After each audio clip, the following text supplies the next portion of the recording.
Hey, where's It's that gonna be music one of coming those.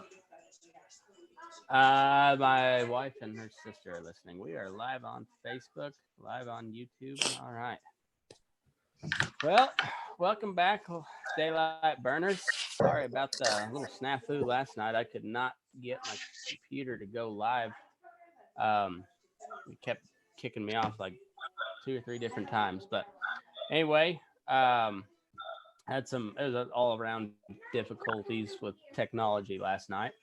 But we're up and running tonight, and we're just gonna have a good old bull session. Got Thaddeus returning back to the show. It's been a little bit, and then of course, Robbie. So pretty exciting. I just know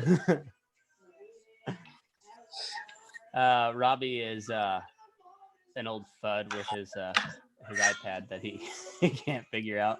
Why you got to bring up bullshit? Look, I might as well. Because it's in the screen. I might as well be here looking at this street pad or whatever. What do they call The it? street pad? A legal pad. Legal pad, not street pad. Sorry. I might as well be. All right. How do I hook this up? That's what you look like right now, just with the electronic. It's confusing. Okay. He's like, hey, where's the router on this thing?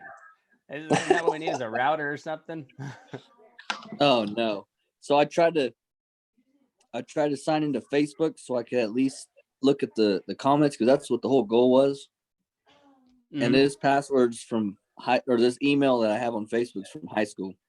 And so it sent a security code to that email. The email was ADD Rocks 90. ADD Rocks. Yeah, because that was my band, remember? Oh, right. It was another delusional delinquent. I mean, it's a pretty solid band name, really. Especially for a grunge band. We Yeah. heavily based off Nirvana. Yeah, that's actually a fairly solid band name. I was gonna. I came up with that name. You're welcome. I got nothing. That's pretty good. That's pretty good. I'm gonna swing the other way and say that is dumb. No, it's awesome. Well, I also came up with the tagline, "Move your ass, Thad." Is that dumb? I don't think so. If only Sam was here. Yeah, Fuck Sam. well, No one cares about Sam.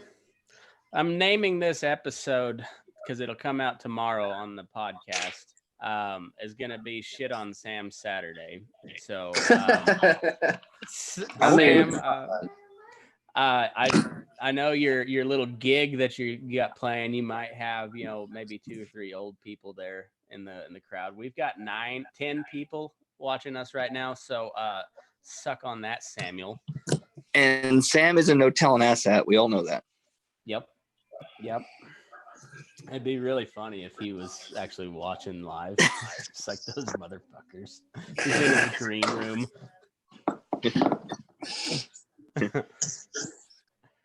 Oh.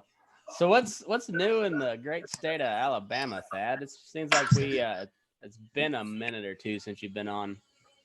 Yeah, man. I think it's the same anywhere else. We either have a monsoon one day and it's 70 the next, then it's snowing, and then it's 70, then it's a monsoon. You get snow down there? No, just snow flurries, not your okay. snow. No. Nothing that sticks. No, not really. Okay. Like it might up on the mountains a little bit, but that's about it. Okay. Not like when I got called out the other night and I couldn't see the goddamn road driving to freaking Matt's stomping ground, Syracuse. No, it definitely wasn't like that. We've had a pretty mild winter, but I mean I guess it still is February, right? And we've had better than a week of like 50 plus degree highs, so that's kind of spooky for February. It makes me concerned of what the fuck's gonna happen in March and April. Yeah, our winter's been super warm. Like, we've only had like 4 days where it's been sure enough, like leave your water dripping cold, Mm-hmm. But besides that, it's just been super wet. Like, we went to go pull out some creek feeders the other day, and I pulled. This isn't because I'm old or whatever, but like it was just the mud was so bad. Like I pulled my hip out of socket walking through mud. Damn. It's terrible. All you folks watching, hey Chase, I see you there. Shiloh, all you folks, if you got any questions or topics you want us to cover, go ahead and chime on in. If it's good enough, we might just have you join in. But anyhow, we're just is it Chase Gibson? Yeah, Mr. Knife Man. Yeah, man. He yeah, I do have that on me. As matter of fact, this is Rockin' G Cutlery, everyone. Former sponsor of the show, maker of this fine knife, and all around good dude. I like that guy a lot. But anyways, yeah, if you guys got something to you want us to cover, go ahead and shout it out. We'll try our damnedest. And I would totally answer your questions, but I can't figure out how to log into Facebook on any other device. So here we are. Well, good enough. So are you remarried yet, Thad? He had about a solid month of freedom. No, I'm not. Oh, well, how is the new lady? Oh, fantastic, man. Fantastic. Oh, we know. Yeah. We know. It's on social media. We know. Yeah. Thad went from day trash top hand cowboy to just in love. Hey man, she went with me the other day. I had, we're about to wean some calves and that some heifers had, and so it's kind of pulling them heifers down pretty bad. And she went with me the other day. I pinned up 2 calves. I don't know why they didn't have tags, but I pinned them up, man, and I pinned up 3 mama cows. I thought that they were 2 of them would have been it, but anyway, it turns out 1 was, the other one wasn't. And so she went with me the other day, and I was like, man, it's about. I took them markers you mark on them with. You know what I'm talking about? Yeah, like the paint stick.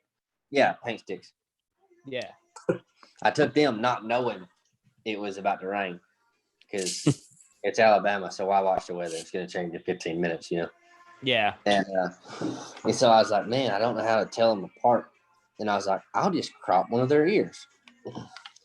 And I put that thing in the chute, and I was about to, chop one of its ears kind of off. And she was just sitting there petting this little calf in the chute. I was like, she is going to freak when she sees what this But I looked up, and it took me 2 slices because I didn't have one of Chase's good knives on me. I just had a little pocket. Oh, that was a nice plug. I like that. Nice. Yeah. Very, very subtle. Mm-hmm. But oh shit. But it and she was, her face, it was priceless. Just heartbroken.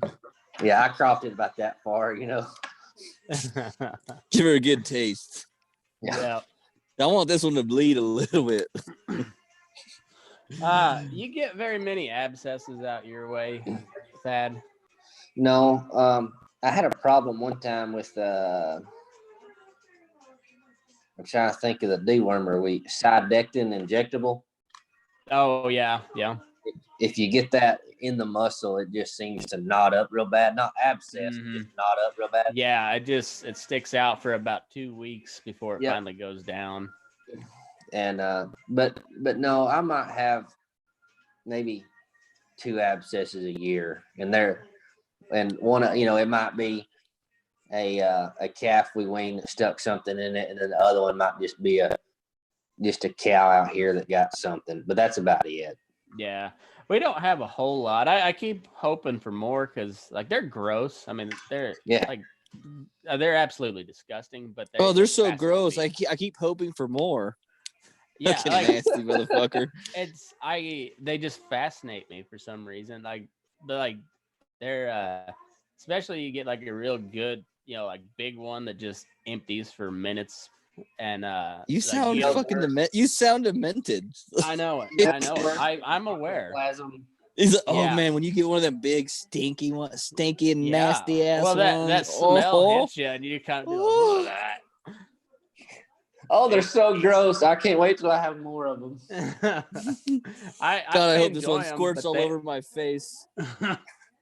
Oh, dude, Ugh.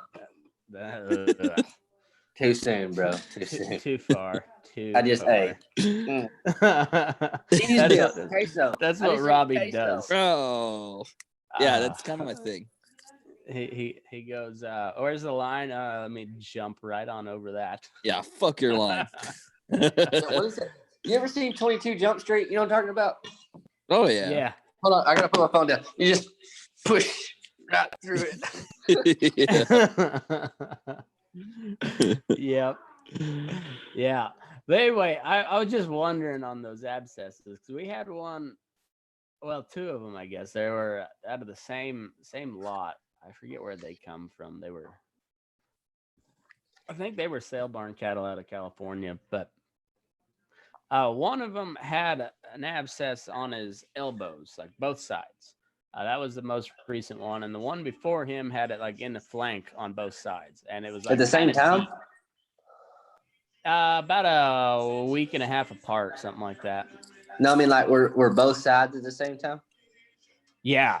They had. I ended up lancing them both on the same day, and then I actually in both of them I ran back through and re-lanced them because they're pretty, pretty fuzzy cattle. They coming out of the Sierras. I think it was out of like Shasta Sale Barn, which is up farther up north in California.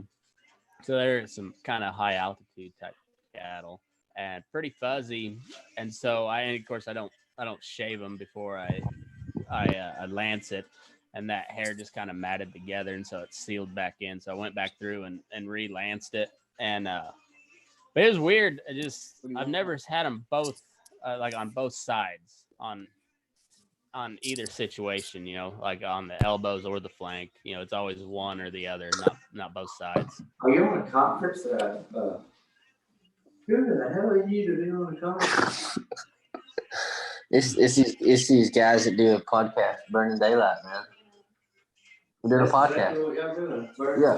Yeah. You know me, the Bronx Stomper right here? Look, I've got this. Look at this. This is a Bronx Oh, Stomper. shit. Oh, shit. He's got suspenders and everything. He's legit. Right on. Well, how's it going, amigo? Well, he's hanging out with that. It can't be going that well. Yeah. Hey, Bo Grogan's watching. What's up? Hey, so when you had them abscesses, do you cut X's or V's? I cut a V. I know a lot of people that cut an X, but I just do a V. It's easier. But yeah. What do you cut? A V. V. Yeah. And I always hate when you think you found like the bottom of it and you cut your V and then it like all of a sudden collapses even further down and then you gotta push it up out of there. It's yeah, those things are gross, but they're entertaining. Like I gotta I don't find them entertaining. They're just gross. That one video I put on YouTube has got like 300,000 views, I think. And it's just it wasn't even a real bad abscess, but it squirted out quite a long ways. How many PETA comments did you have? A lot. I don't. They weren't. Quite, They weren't quite PETA level, but they were just definitely animal lover type people. That's what I don't get, man. Like you're trying to your job is, and I'm not getting off on a rant, but your job is the welfare of them cattle. Yeah. And I almost signed up for this thing, and I won't mention the name of it. It was on Instagram about. I guess if I talk about it, it's going to tell you what it is. But so much meat would come to my house or whatever, and so I was like, that's pretty cool. I'm a single guy. I live by myself. Oh, that's the butcher's box. Yeah, that's it. Yeah. And and so I was like, man, this is pretty good. And so I started looking at it, and it was like, grass finished, and if that's your thing, that's cool. But I like grain fed, fat, marbled, like And I was like, okay, yeah. And then, and I don't know if they're non-antibiotics or whatever, but like, if something's sick, why are you just gonna kick it in a chronic pan and not dock it? It's so stupid. Like, or if they do doctor it, then they have to like transport him off the premises. Yeah. And it's just stupid. Well, like, the whole right. thing is And stupid. so me and my wife were a while back, we're thinking about buying this acreage down the road, and it used to be a part of the farmers market that used to be here in Garden. And so we figured we could do all organic vegetables and organic beef, and we'd run, a dozen head of cow or of steers on there, and just sell it to select markets on the weekends for twice the price. And that was what we had researched. Is I said, well, we ain't gonna let these motherfuckers get sick and die. I said, so when they get sick, I'll pull them and I'll bring them back to the house, and we'll doctor them, and that'll be our beef for the year. And I was like, so we're not gonna fucking just leave them. Yeah, and then it's just, I don't know.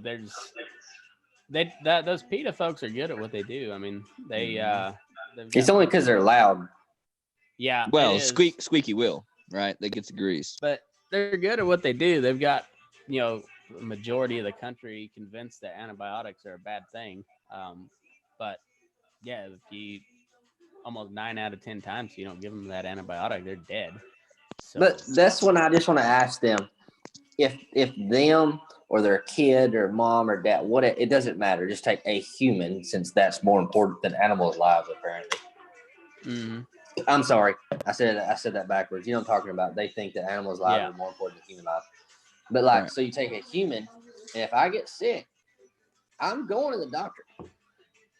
Yeah. To get a shot, and like we say this over and over, so it's kind of pissing me off just still talking about it. But like, I just don't get how their thought process is like, well, antibiotics are bad, they don't need that. Like, if something gets sick, like, it's our job as caretakers or whatever you want to say to make that animal better, and with that you have to give it drugs. I just don't get it. Well, most people who don't believe in antibiotics in their food, they'll inject antibiotics into themselves when they get sick. Yeah. And it's just, and it all is a lack of education, because they, for some reason, think if you doctor that cow, that shit stays in they're done. And they just don't know.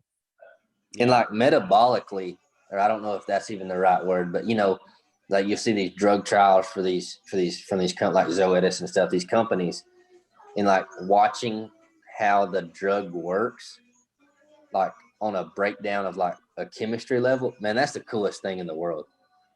Yeah. Like, to see it go in there, attack those cells, and that's awesome. Yeah, because you got your gram-positive classification of antibiotics, and you got your gram-negatives, and like, it's all beyond my comprehension, but it's pretty damn cool. Yeah, and it's not, and like Robbie said, like, just lack of education. Like, it's not like we're gonna give a shot of Baytril and Exceed and then slaughter that sucker the next day and have it at Walmart. You know what I mean? Like, right? Yeah. And besides, if you're getting beef at Walmart, it's probably from Brazil anyway. Yeah, probably so. Well, and like, I think probably one of the more common drugs out there is, or that's used, is Micatil, and like that is by far the longest withdrawal of any of those antibiotics out there. I mean, it's a 42-day from the time you inject it. It's 42 days before that thing is clear, which they say is, that's when there's no residue left in the system. And plus that shit's expensive. It's the other day I was billing out our medicine reports, and Micatil is about $1 a cc, or a milliliter. Draxxin's like over $3 a milliliter, I think. I haven't priced it lately, but I looked it up and I don't know what those bottles, how many are in there, but it's like over $1,000.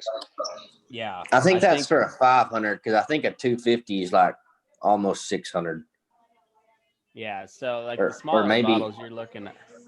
Maybe because I think what 100 cc's is like what almost 3 something. Yeah, so you're right. It's about 3 cc's or $3 a cc. Yeah, it's not cheap, and so let's see. Draxxin is 1.1 per 100, so 1.1 cc's per 100 weighted cow. So 700 pound steer, basically you're giving them 8 cc's. That's what is that, $24 basically that you're so $25 you're pumping into that animal every time you treat him. If you're using something like Draxxin, if it's Mycotil, you're looking at $14-15. It's not cheap, especially when, which should actually clear up for like a lot of those people that don't understand. Like they think, you just want to pump them full of drug.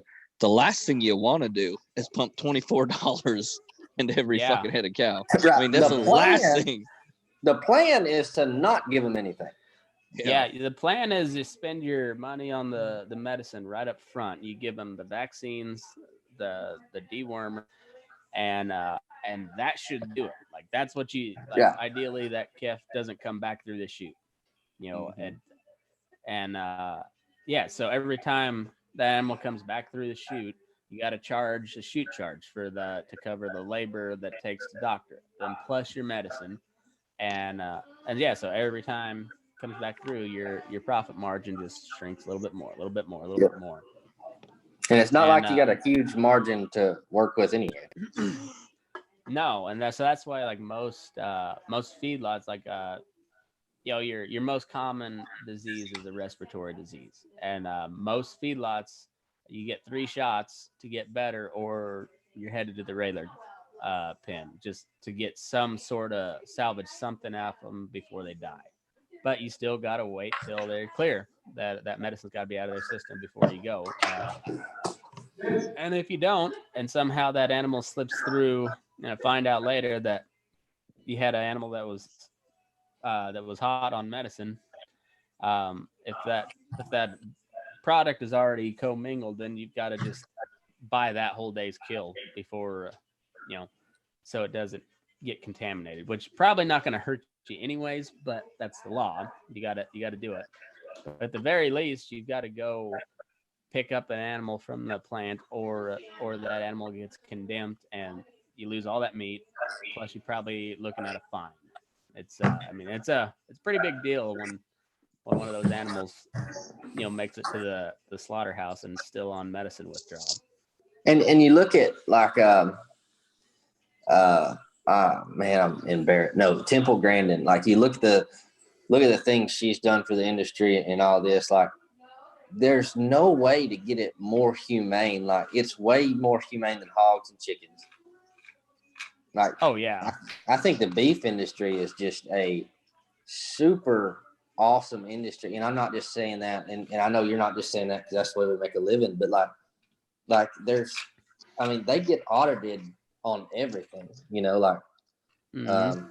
What was it? Let's see. There was one thing that they got audited on that just blew my mind. Oh, when the cows moo. Yeah. You know what I mean? Vocalization. Yeah. Yeah. And so it's not. Every time that animal makes a noise, it gets docked against you because it's vocalization. They're supposed to stay quiet. But so if you treat animals like you do people, for instance, okay, so you got a steer that's going through there for slaughter. They're less than 18 months of age. That's kind of the cutoff where like your ideal point is 18 months. So that's like, and so that'd be a steer kind of later on in puberty. So say like a 17-year-old kid. You try to get a 17-year-old boy to shut the fuck up. It ain't gonna happen. Doesn't matter if they're irritated or they're hurting or what. No, they're just gonna talk. Cattle are a lot the same. It's just you'll have one in the snake, nothing happening to it at all, nobody around it, still gonna beller, just for whatever reason. I don't know what the hell is going through their head. But that gets counted against you for vocalization. That's a hard thing. How do you even quantify that? Because there's going to be some cattle that are going to be a little bit louder than the one next to them. I mean, it's just like a human. Some people talk more. Mm-hmm. I think it's on. I mean, I don't know this. Like Matt might know, but like, is it on an average, or is it on an individual head level? Well, I think when they do an audit like that, if they do it something like when I interned for Beef Products International, which they're the people that basically got shut down because of BPI, the pink slime deal. Basically, they take trimmings, they mix it to where they can mix it with other ground beef to make it extremely lean. But it's still just, it's like a partially cooked hamburger product is what they were making. And but anyway, so like they had depending on what the station was, but like most of the stations was every hour you went through, you checked temperature, you checked ammonia levels, you'd select a tub full of trimmings to make sure all the meat was good. You'd go through the pile of stuff that they discarded to see if they were throwing away stuff that was bad, or to make sure they weren't throwing away stuff that they could use. And then you'd go further down the line to make sure that nothing tainted was getting through as well. So if they do it like that, I would imagine your auditor or inspector would do like 10-minute groups audit or whatever. Yeah, so you do like 10 minutes and this many head went through. I heard an animal vocalize this many times, and then. But like I said, vocalization is such a, like, if you hit them with a hot shot and they beller, okay, yeah, that's obviously that goes against you, because you're trying to go without a hot shot, you're trying to go without causing undue stress. So yeah, but if one's just standing there and nothing's happening to it and it bellers, it still goes against you, I would think, if the way I understand it. But it doesn't mean anything. Like, right. Yeah, it's not. Yeah. Well, and feed yards are getting to be damn near as annoying as the pipeline when it comes to the rules, regulations, and safety. Yeah.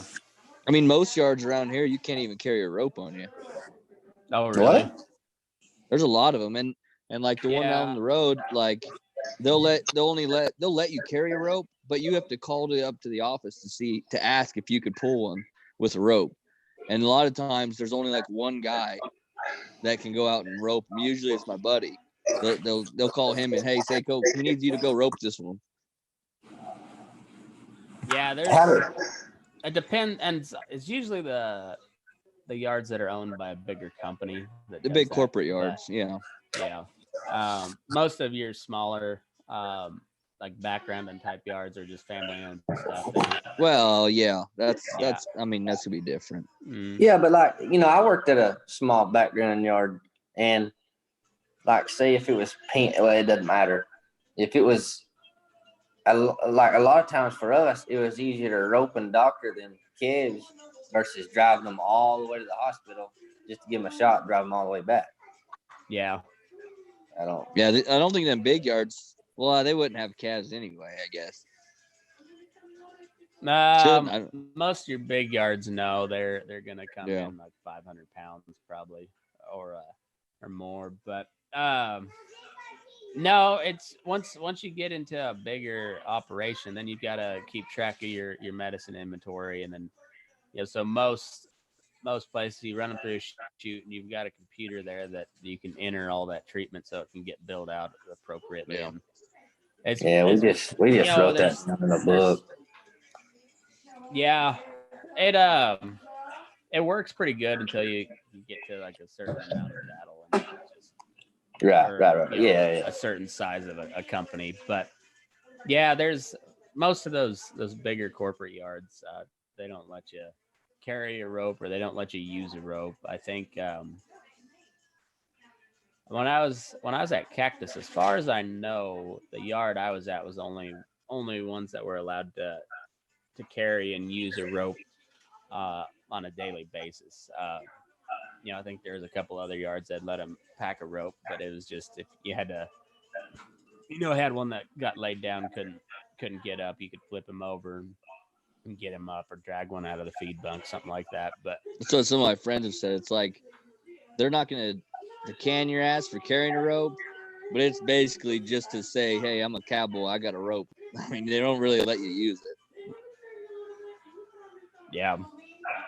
See, I get pretty lucky where I got to be careful not to get out of, just rope everything. But I have I don't hesitate to have a loop if I need to, but I also know that it's a give and take deal. It's like anything else. It's a tool. Don't abuse it. Yeah. I agree 100. And it's not like, and like you said, sometimes it's easier not to rope them on the kettle. You know what I mean? But I don't know why. Which here, when I first got here, it was kind of a four-wheeler operation. There's this guy that came in here and they gave him a shot on the horse, and he just ended up running a bunch of cattle, and it was just a bad deal, and they gave a guy a chance, and it just turned terrible. Yeah. But then I remember it wasn't like 2 weeks, man, maybe 3 or 4 weeks, but it's less than 2 months, I guess. I was working here, and now it's like, man, I just left the background yard to be a farm boy. and which it helped because like the location where I am, we do go and catch a lot of cattle or whatever, but there's this heifer got out on the neighbor's place, man. She's probably just a long yearling, and so this guy was like, hey, let's cut this fence, we'll drive her up. And I was like, because then I'd have to go back and fix the fence. And I was like, I've got a better idea. Just hear me out here. And this is the boss's son. And I said, well, why don't I just, and when you leave a background yard or a feed yard I've never had the privilege to work on a ranch or whatever, but like, you use lingo and then you come to not a plowboy, but a farm, like a cattleman, whatever. And you use lingo and they just look at you like you're talking chemistry. But I was saying, long story short, I said, well, why don't I just rope her and I'll load her on a trailer and take her back? And he was like, can you do that? Well, and I was like, yeah, that's how I made my living before I came here. Try, boss. We're fixing to find out. Yeah. And he said that. He's like, well, hell, hold my beer. We'll see. Yeah. And so he said, we'll just do that and then call me when you get done and then we'll go from there. I was like, okay. So I went and I was by myself and I don't usually, even on small stuff, it's hard to go by yourself in case something happens. You need to load one or, whatever, Yeah. But I thought this is just a long year, then surely to God, I can do this. And so I don't even know if I had my horse here at the time yet. So I called my buddy because I ended up using his horse. So I called him. He's like, yeah, go get it. So I went and got his horse and I ended up loading this thing and I took lunch and then I was working on something else and my boss called. He's like, hey, have you got that cow caught yet? I was like, oh yeah, I'm sorry. I meant to tell you, I already took lunch. I'm working on something else. And he was just mind blown, And so since then, it's kind of opened the door to where, if you do things properly, that it can be easier. You know what I mean? Yeah. Which, yeah, for sure. We sell herd bulls. So like, on them long yearling bulls that we have for sale, you can just start a 4-wheeler in the pasture there or that lot they're in, and they'll just, come walking up to be shown. So I can see there, getting on a four-wheeler or whatever. But I'm not anti-four-wheeler, but like it just goes back to carrying that rope. Like there's a time and place for everything, and I think that it's on us to be smart enough to know when's what. Yeah, and it's usually some dipshit that watched 8 seconds too many times that thinks he can go break every colt there is and rope anything with hair on it and loses a finger the first time he makes it to the horn. Yeah, that's why I tie off. Yeah, you look like the presidential debate the other night. I wish I would have watched it, man. I didn't watch it. Oof, oof. Oh, they look like little tiny kids. Anytime someone would talk shit, they all, oh. Well, then they got to where they're talking over each other, and it was a shit show. It was entertaining as hell, though. It's like that one I was basically live snapping to you guys. I didn't even know what they were talking about. I was just laughing so fucking hard about how ridiculous they were. I couldn't even tell you a single point they made. I just thought it was so fucking funny. Joe Biden said that there was 150 million people that died from guns since 2007 in the U.S. I saw that. Half the country has died from guns. He's so old and senile. I mean, at some point you can't even talk shit on him. You're just like, oh, that's sad. He kind of won me back over. I hope he wins because it'll be entertaining with Trump. He when he gets pissed off, when he gets all like sarcastic and shit, he's actually kind of funny. Yeah. But it's kind of the same thing about Bernie. He when he gets frustrated, he gets kind of mean and nasty, and it could be entertaining. Well, it will be entertaining. I think I saw a snippet the other night from one of the debates, and like I don't remember who it was, but like, didn't you just have a heart attack? Like, did you see that one? I think he was like, didn't you just have a heart attack, Bernie? Well, what I have to deal with this kind of stuff, you'd understand. Like, just nonsense. Yeah, it's just gonna get worse when you're president, bud. Hey, so what about the fill me in here? Like, I saw the memes or whatever, but like, what did that guy say about farming? Oh, Jesus. He was talking about how like the economy's changing, basically how it's going to more of an information-based technology or economy rather than like labor and construction and that type of deal. And he's like, so I can teach anybody to farm. You dig a hole in the ground, you put a dirt in or a seed on it, fill it back with dirt, add water, and then corn pops up. But to work on IT and electrical or electronic stuff, it takes a lot more brain or gray matter, is what he said. Just a typical like out of touch,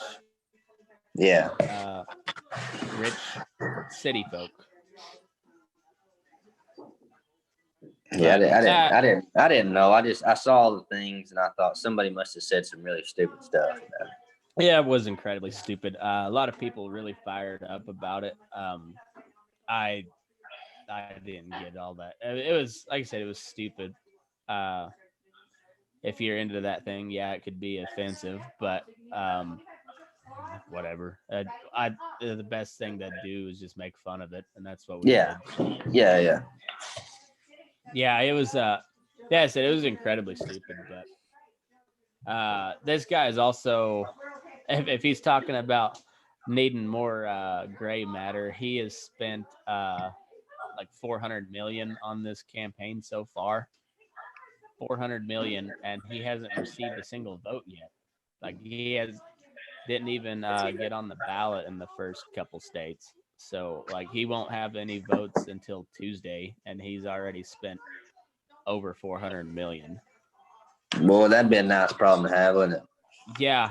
I forget where I heard this, but they said he's prepared to spend $5 billion on this campaign. $5 billion. Hey, I got an idea. Why didn't he just open a feedlot? I just say he could use about maybe $1 billion of all that stuff and buy a house for every one of the homeless people in New York City where he's from. Hey-o. Maybe actually do some good in the world. And you know what's really funny about him saying all that shit is, I mean, have you seen? I know you haven't been around like farming. Have you seen the new combines that cost like $300,000? I haven't been inside him. No. He couldn't run one of them things if he had a manual. I mean, Hey, they those have bigger processors than most computers. Yeah, those new cotton pickers that do the round bells or whatever. Yeah, they cost. I think they're like 1.1. They're high, Like, but they got so much damn technology in them. I wouldn't know how to turn the fucking thing on. Well, and for folks that may not know, Thad is from Alabama, and we have to clarify he is talking about a machine when he says cotton. Yeah. I thought we were supposed to be talking shit on Sam. Why are you giving Thad a hard time? That's true. That's hey, true. Well, slavery ended a long time ago. Not in Coeur d'Alene. Shit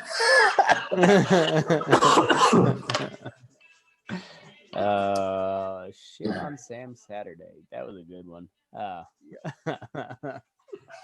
Hey, let's talk about music, man. He's probably at one of them. One of them club meetings. That's why he couldn't make it. Club with a club K. meeting. How do you spell club? K L-U-B. They're really into crosses. I hear. Really like the crosses. Very, very really hot ceremonial. They might need a lot of fire to stay warm. It is cold there. They're very hot on the crosses. Oh. And I hear this. I do hear in Coeur d'Alene like white bed sheets. They bring a premium. Oh, top even the low thread count. Oh yeah, guys, that reminds me of that movie, the Django Unchained or whatever. Oh, I never did watch the whole thing. Really? Oh my goodness! Oh, dude, that movie is great. It is great. And it's so racist on both sides. It's funny. Oh yeah, but I went and watched it in a movie theater in a town that I don't belong because I'm the minority. And every time he shot a white guy, these people would stand up and say, "Amen, brother." And I'm just like, I felt so uncomfortable that I thought about leaving. You should have pulled a Karen and asked to talk to their manager. Because I mean, I didn't have a clip that would help me there. No, it's so over the top racist too. Like I don't even know how they acted that out. That would have been rough to do with all those people around you. You're saying all that shit. Yeah, like it had to be super uncomfortable. I would think. Like Jamie Foxx there, like, what did this jive ass turkey just say? You know, like yeah.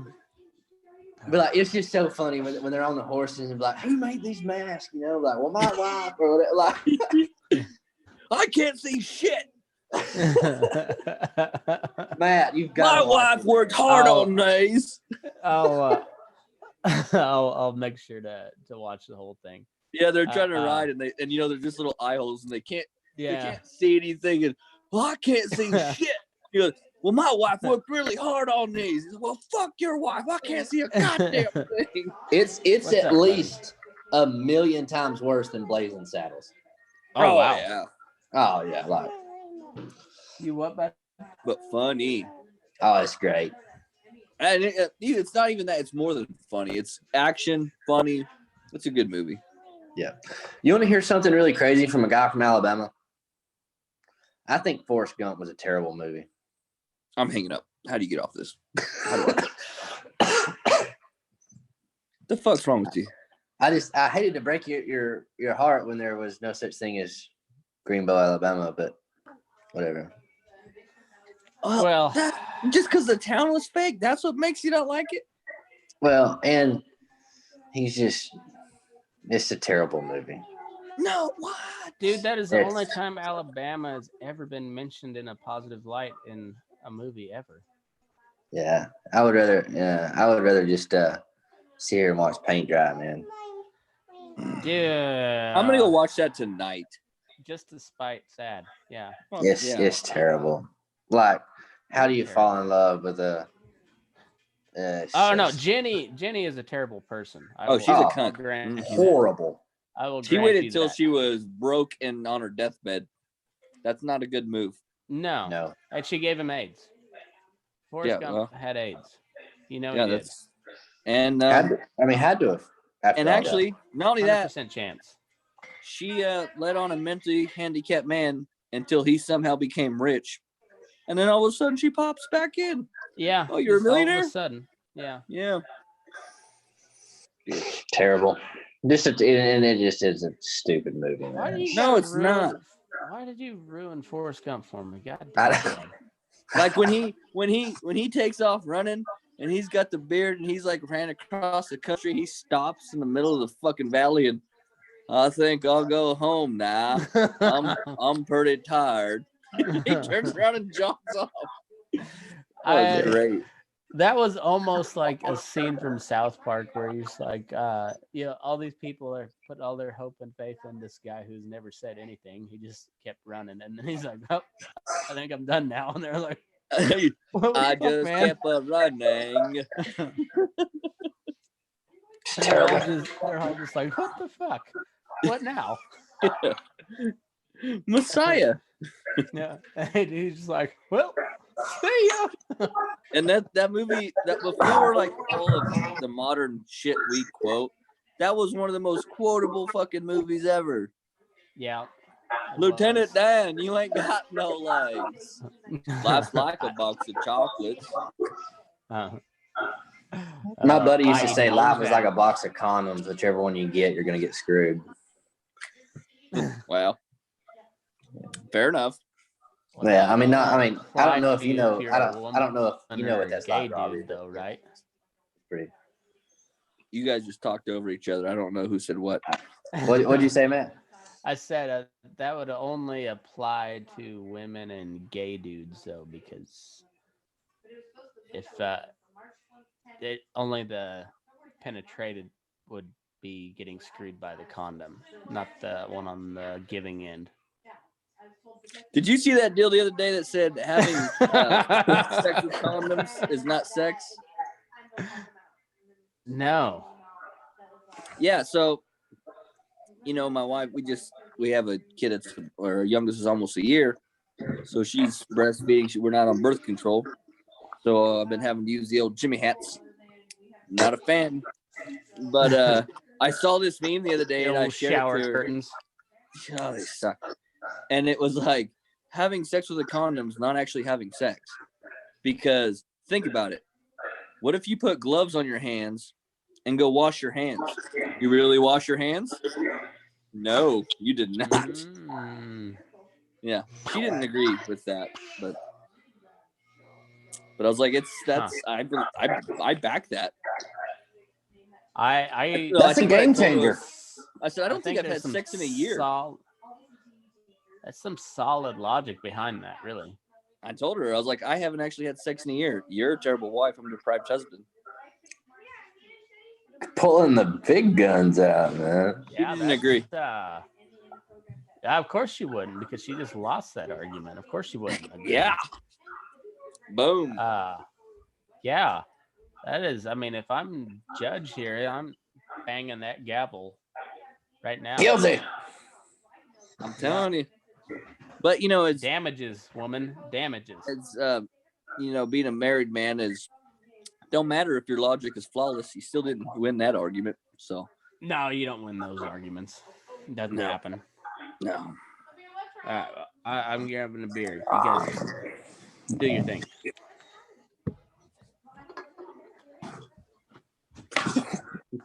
Hey, so have you talked to your buddy that catches cattle a lot lately? Yeah, he called me the other night. I forget what about.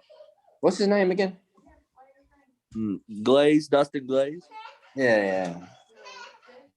Yeah, right now they're pretty busy because they run a lot of cows and stalks for people this time of year on corn stalks. Yeah.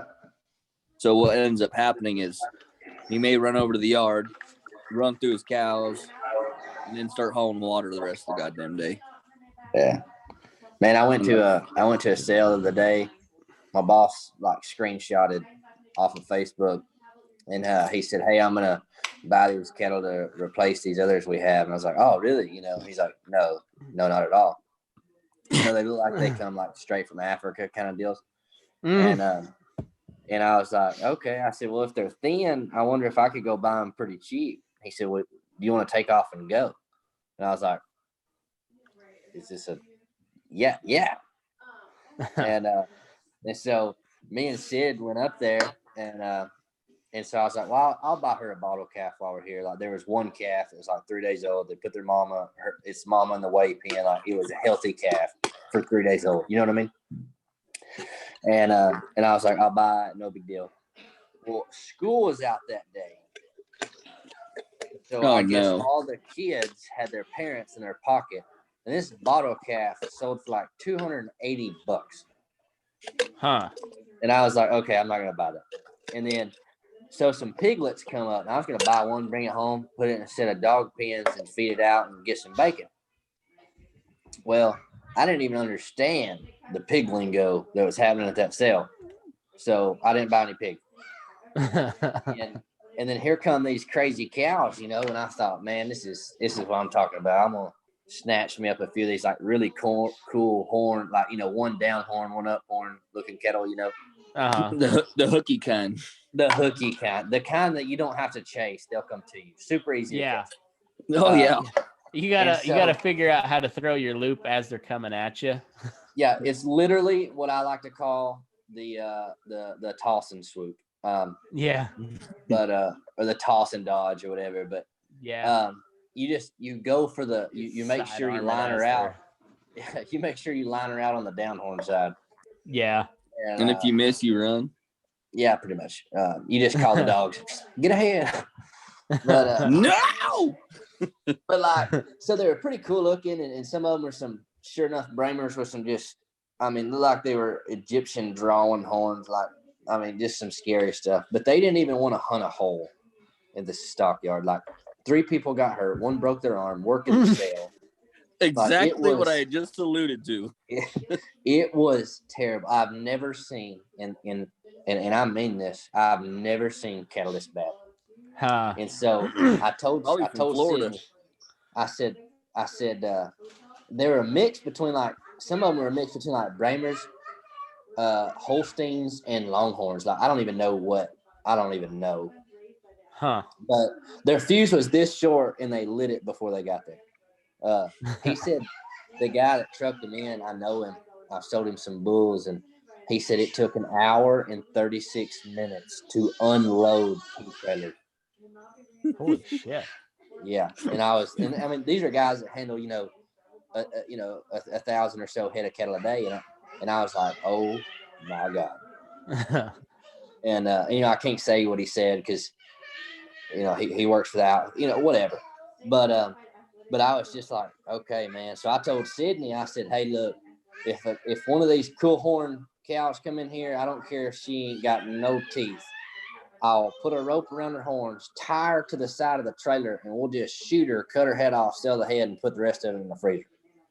Like, that was my plan. I was gonna bring the half top back up there, load her, tie her in it, shoot her. And it turns out, I guess, I don't know if everybody had the same plan I did or what, but all the cool horn cattle, sold for a little bit more than I was wanting to pay for them. So. But they were, I'm dead serious, man. They were some wildly bitches. What were you gonna do with the head? Were you gonna like mount it, like do a full mount on it, or? No. I was just gonna do like the school deal and sell it for like $300. Like European mount. A European mount. Yeah, man, that'd be pretty cool though. That one I got the other day was pretty cool. Like it actually looks pretty, like if you look at it straight on, Mm-hmm. And then I got a really cool down horn one hanging in my living room. She's pretty cool, but You know, it's funny is like some of them cattle like that. You know, I went up to you know, like they do them bull team rodeos. Basically, like a contractor will bring like 4 head of bulls, and he'll bring his own bull riders, and the contractors are competing against each other, and it's just a buck out.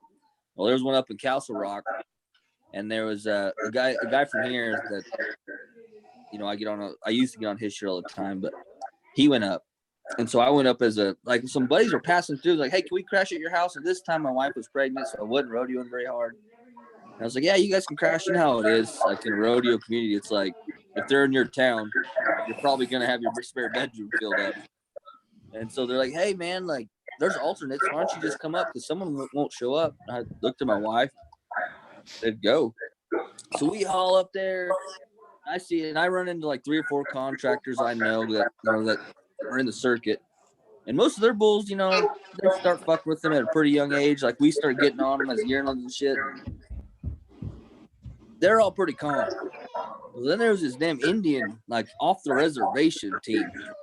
And they come in, and these motherfuckers, just as they got them out of the back pens and start bringing them up, they tore a fence down. They tore a gate down. I mean, it was fucking rank. Big old long fucking horns.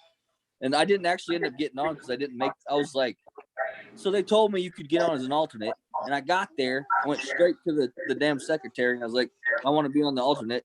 I was the 20th alternate.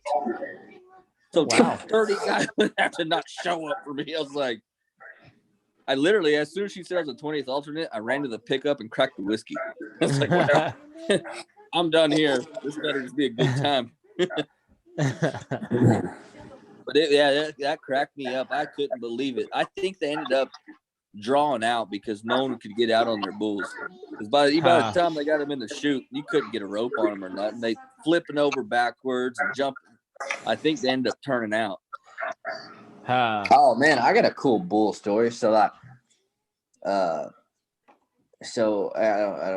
few Saturdays ago, like I had a long day. I just got home. I rode the dummy for a minute or two because it was like, you know, one of those nice 70-degree weather days. And no, I don't know that. Yeah, Kansas. So, hey, is it true that Texas blows and Kansas sucks or something like that? Or we've got the same damn phrase. What is it?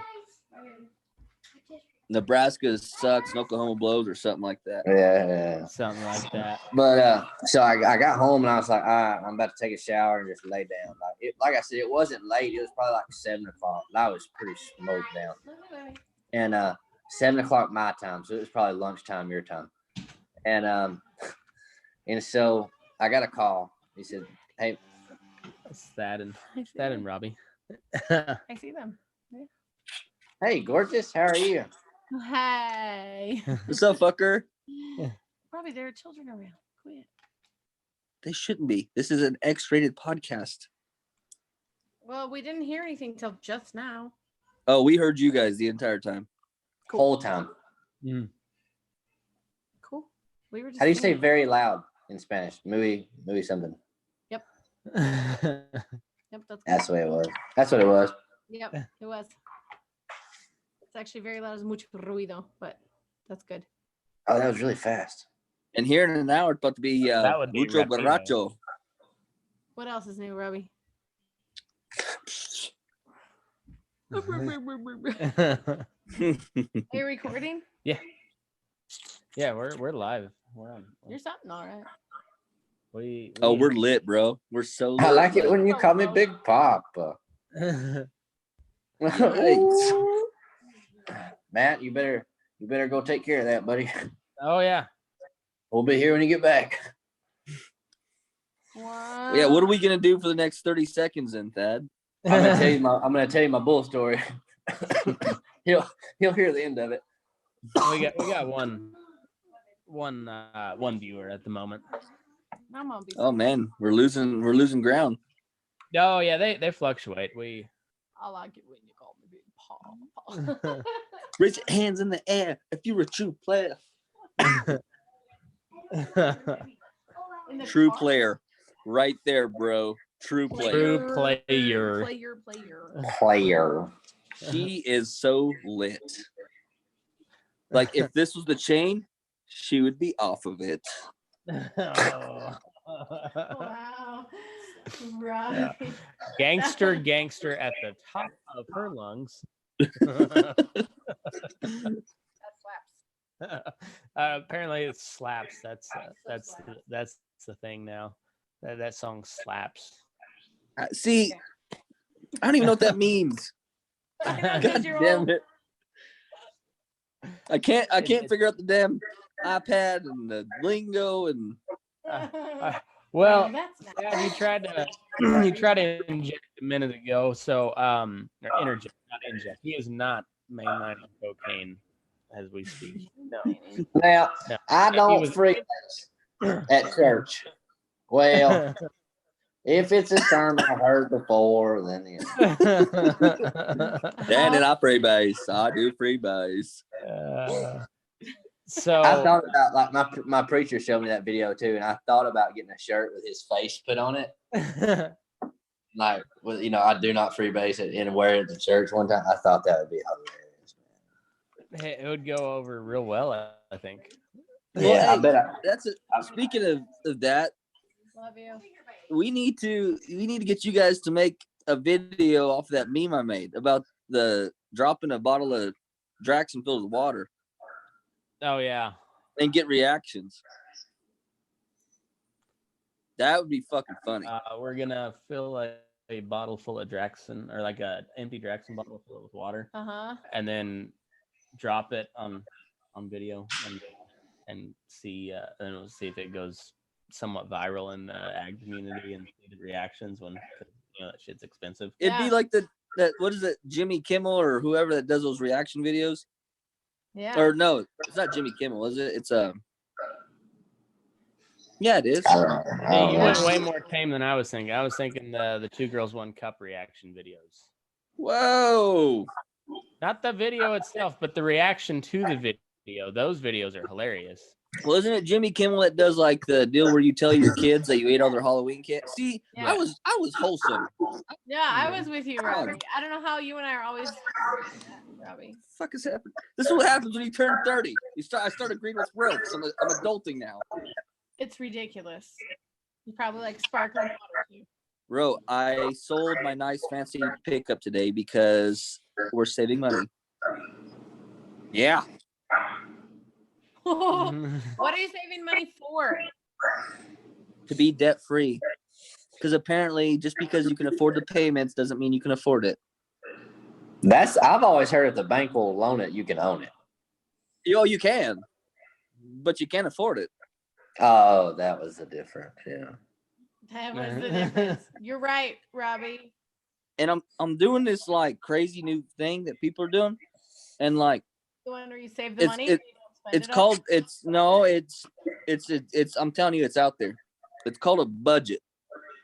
And so like you take all the money you earn and you delegate where it goes, right? And whatever leftovers you pay on debt. I know. It's weird. It's this new thing.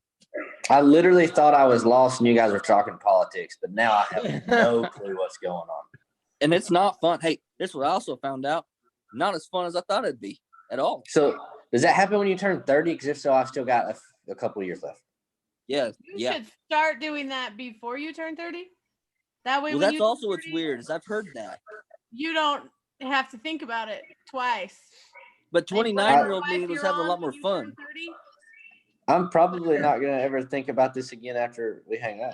whatever wife you're on when you turn 30, she won't be nagging you about it because you already know how to do it. I'll drink to that. Right? Because what wife are you on That- right now? That was You a, just that, got was, son. that was a low blow, Rose. Low blow. He called her Oh, Rose. Robbie, tell me about this. That's a shit, because throwback joke. That since I just pulled up a throwback joke, Rose. Since I was just born yesterday, tell me about this budget shit. Oh, I'm full on Dave Ramsey. No, I actually know who that is. I was completely joking, but I can't believe that you're doing that. I'm not doing that. No, I am. So like, we paid off like 30,000 since I sold the truck. That was 30,000, and then another 50, so 45,000. We're already over, and I should have her car paid off in 6 months, and then I'll have the next 15 grand paid off in the next 6 months, and I'll be debt free by the end of the year. Guys, this is too serious. What are we going to? And you're gonna call Dave Ramsey and you're gonna yell, We're debt free. But like, I know it's songs so just like, slapping in your world now, Thad. Robbie, I'm never gonna be able to do that as long as I'm a McKinley. So there's that. well, I don't know. Maybe you can be the role model. I did it once before, and then. When Sheena first moved in with me, she had another weird thing that I've never had. It's called a savings account. What? I know it's weird. That's the thing I'm not used to either. And then I guess we milked her dry. Yeah, I bet so. And we've lived in debt. I just thought that's how you lived. But come to find out, I read this little book from Dave Ramsey, and that's not how life's supposed to work. You're not getting paid by Dave Ramsey. I want to know about these slapping songs that Thad's got going on. They're not paying you either. Wait, what? I want to. We're gonna talk music now. Matt wants to get away from that. Matt likes being in debt. Matt likes being in over our heads. Matt likes not being able to pay his bills. Matt likes that overdraft fee. Feels good. Feels familiar to him. Oh, I was paying like $100 a month in overdraft fees. That's the stupidest thing. It's the stupidest thing. At the end of the year, you paid that bank $3,000, $4,000, $5,000. I'm figuring that out now. It only took 30 years. Guys, why are we talking about responsible stuff in this show? That's what I'm saying. We're live right now, and this is that's a slapper. I'm telling you. Me and Robbie are having a connection. You two need to shut up. Well, you guys get your own Zoom meeting. Me and Thad are gonna because we're changing lives. We're gonna get people on this wagon. You know, once you do the budget and you realize what you spent fucking money on, you're like, what? You know what wow, we make like okay. Jackson. I put a whole beer category on our budget, and it's still. I was like, can you up the beer category? I'm like, yeah. Oh my goodness. I just realized, besides when you just said beer, the last thing I fully understood was Jackson. Unmute him. Robbie, I don't know why you're starting to fight in the family. Like, you just started a fight in the family. No, I gotta go. Rose, be quiet. The man's trying to work. Boy, don't you tell me to be quiet. She's coming back. Bad head. Where'd he go? Boy, please, don't you tell me to be quiet. Don't you think? Put that camera back so I can see you in your eyes. I'm glad I got the limiter on this thing. Young man, you shut your mouth when you're talking to me. Women. Okay, so anyways, what I've been on lately, you know what it was? I think it was Christmas that got me fucked up, but I've been on Robert Earl King ever since Christmas because of that damn song.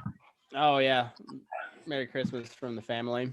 From the family, yeah. So I've been on since Christmas time. I've been on a Robert Earl King kick big time. Oh, Robert Earl King, he's the best. He's one of my all-time favorites. I mean, that's like the only thing I've been listening to. Yeah, I've been on. I changed my ringtone to Robert Earl King. Oh wow, you still have ringtones? Yeah. Huh. Well, I didn't. I think what it was is like a big time whiskey night, probably after a podcast, and I started playing his album, and I was like, you know, what'd be cool if when people called me, if this song played, that'd be real cool. Here's the kicker: my phone is on vibrate 90% of the time. I was gonna say, I don't know the last time I think it's usually when I'm in the skid loader. I turn my phone on to where I can hear it ring, because otherwise, you know, between the noise and the vibration, I don't feel it and I don't hear it. So Yeah, but Robert O'Keen. That's always a good rabbit hole to go down. That dude's got like 90 albums or some shit like that. Yeah, and let's see the one. Oh yeah, that was my ringtone. Is I Gotta Go. Oh, that's a good song. It's a real good song. I've been. I know, on, it was one of them nights. I think I had it on repeat. Even I was just sitting there. I gotta go somewhere. I gotta go. And I was like, this would be a great ringtone for the 10% of the time I have my phone on loud. Yeah, I've been on kind of like the old cowboy music, so like Dave Stamey, Ian Tyson, some of those type, RW a little bit, and then now that we're mentioning it, we got a concert at the CG Bar on Tuesday night, an American Forest coming to town. Plugging it up. Yeah, those guys are pretty cool. Yeah, we saw them. Well, Jake Houston told me about them. He messaged me. He's like, it's a buddy of mine. You should check him out. And I was like, yeah, pretty good stuff. And then he ended up playing, or the front man, Forrest, he ended up playing that show with Corb Lund and Ramblin' Jack there at Cowboy Poetry. Right. And that was a cool fucking show. It just, like somebody would play a song, they'd talk about it, tell a story, or most of the time is Ramblin' Jack would tell a story because that's what he does. And then they'd move on to the next guy and he'd play a song, he'd say something, Ramblin' Jack would tell a story, and it was just pretty cool. But they played like 2 weeks down in Texas. They did a little tour, and now they're back out west, and they're coming through town on Tuesday. So that'll be fun. It's gonna be a good show, I think. Man, Corb's coming to Nashville, and I don't remember when. I think it's like April or something. But I'm gonna really try to go up there, man. I haven't seen him live. You should. He's a good time. The best. Oh, and here's another deal, Matt, is the radio DJ down in Liberal, Joe DeNoyer. Uh-huh. Well, Preston Waite's coming to Liberal. Oh yeah. Yeah, Josh Abbott's playing. I thought about trying to get backstage and saying, "Hey, why aren't you responding to them texts?" I haven't texted him. I texted him like right when we first started this thing, but I haven't. I think I only tried it once, so I don't even know if it's the right number. But that'd be cool to get him on the show too. Yeah, try again. Yeah. Well, and see, when I was rodeoing and they'd come through like Lubbock and shit, when we'd be down there, like the way it's set up, like it's a smaller venue, so it's like I would just go back to a sound guys, and they know me and Matt from Denver, partying on the bus.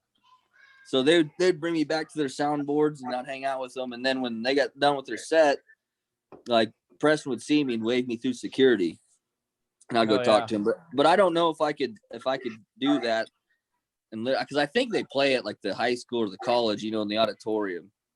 Oh yeah. And it's like no booze. Definitely a show I would never go to. I would never go to that show. Yeah. Absolutely not. It's out of the budget. Well, yeah. But I mean you sit in the auditorium like in the chairs, and like it's a graduation or a play. Yeah. I mean, definitely not a show I'd be interested in going. But I was like, man, if I could find a way to work my way back there. See, that's how we watched Dave Stamey.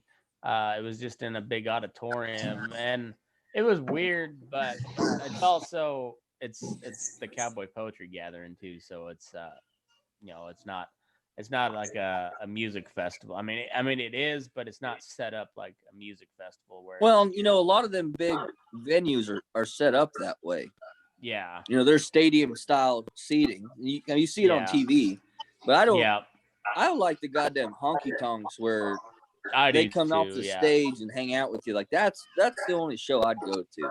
Well, that was the cool thing about that Outside Circle show, which we were at the Star Hotel there in Elko, which is like that is like that is Elko, and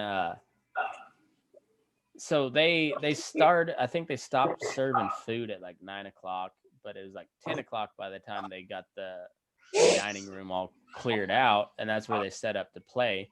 But they had, oh shit, I don't know, probably 10, 15 people there, but like Coulter Wall played in the middle. Like he didn't even close it out. Coulter Wall, you know, probably the biggest name person there, like on the bill. He played at, I don't know, probably 1:30 maybe in the morning. In the morning, and there was still a lot of people that played after him. Like he was just kind of in the middle of the road. And then Corb was just like hanging out in the crowd. I think he played like towards the very end. I didn't see him play there. I saw him play a couple times. Which was what, like sunup, wasn't it? Yeah, I think 6:00 or something like that. It was insane. Like those. I couldn't. Guys... I used to be the party. People called me to ask me where the party was. I couldn't do that shit no more. There's no way a step till 6. Yeah, we left at 3, and like we were struggling. That's too late. If I'm staying up that late, it's because I'm trucking, making money. Like I'm hauling cattle somewhere, man. Otherwise, it's just not worth. Like I've already had like my second breakfast by 6:00. Yeah, it was a hell of a show though. Hey, I knew somebody that was playing there, man. Is a gal. I forgot. Nikki McLeod. Yep. Yeah, I met her. She's a pretty cool chick. Yeah, she's from here. Okay. No, she's from like South Dakota, but she lives here, you know, around here now. Yeah, she was playing at the Star the night that we got there. She was the only one playing that night, and then I think she played at the gathering itself, and then she did a set with the Outside Circle show, and I talked. Oh man, I meant to get one of those T-shirts. It's too late, isn't it? I think. Oh shit, I need to email that guy back. Yeah, those are cool shirts. Where the hell did you come up? Where did they come from? Those are some badass shirts. They've got some gal that does their artwork for them, but like their posters are always like super cool. They're always. Do they have hats? I want a hat with that on it. I don't know, but like they're the poster that they had at Elko. It was like a redhead chick, you know, topless, riding a spade bit. It was fucking cool. I mean, it'd have been a lot cooler with a grazing bit, but you know, whatever. Well, they're the Buckaroo style. It's still pretty cool. I will take $30 out of my fun money budget and buy the hat. Yeah, I would. I really would like a hat, man. That would be cool. Yeah, like I want the one on the jackalope, riding the jackalope. Yeah, the jackalope is pretty good. I like that horny toad salary shirt I got with that naked woman riding that horny toad or whatever. Oh yeah, that's pretty cool. Let me see if I can find the picture. I'll put it up on the screen. But hey, I thought of somebody that'd be really cool for the show, man. Oh, who you got? Teal Blake. I've heard that name. I don't know anything besides that. I've heard. Yeah, man, he's like a cowboy artist, you know, like, and he's from what I understand, I don't know, I ain't never worked with him or anything, but like he's a sure enough cowhand, you know. Okay, cool. You need to check him out on Instagram, man. He does some cool stuff, man. Teal Blake, I'll do that. He hangs out like Scott Slusher and them. Okay. Where is that? And you also need to get Doc Jones. Oh, Doc Jones would be good. He's like RW. Yeah, kinda. All right, so you know what song I've got stuck in my head right now? Snake Farm. Snake Farm. It just sounds nasty. By Ray Wiley Hubbard. Oh, pretty much is.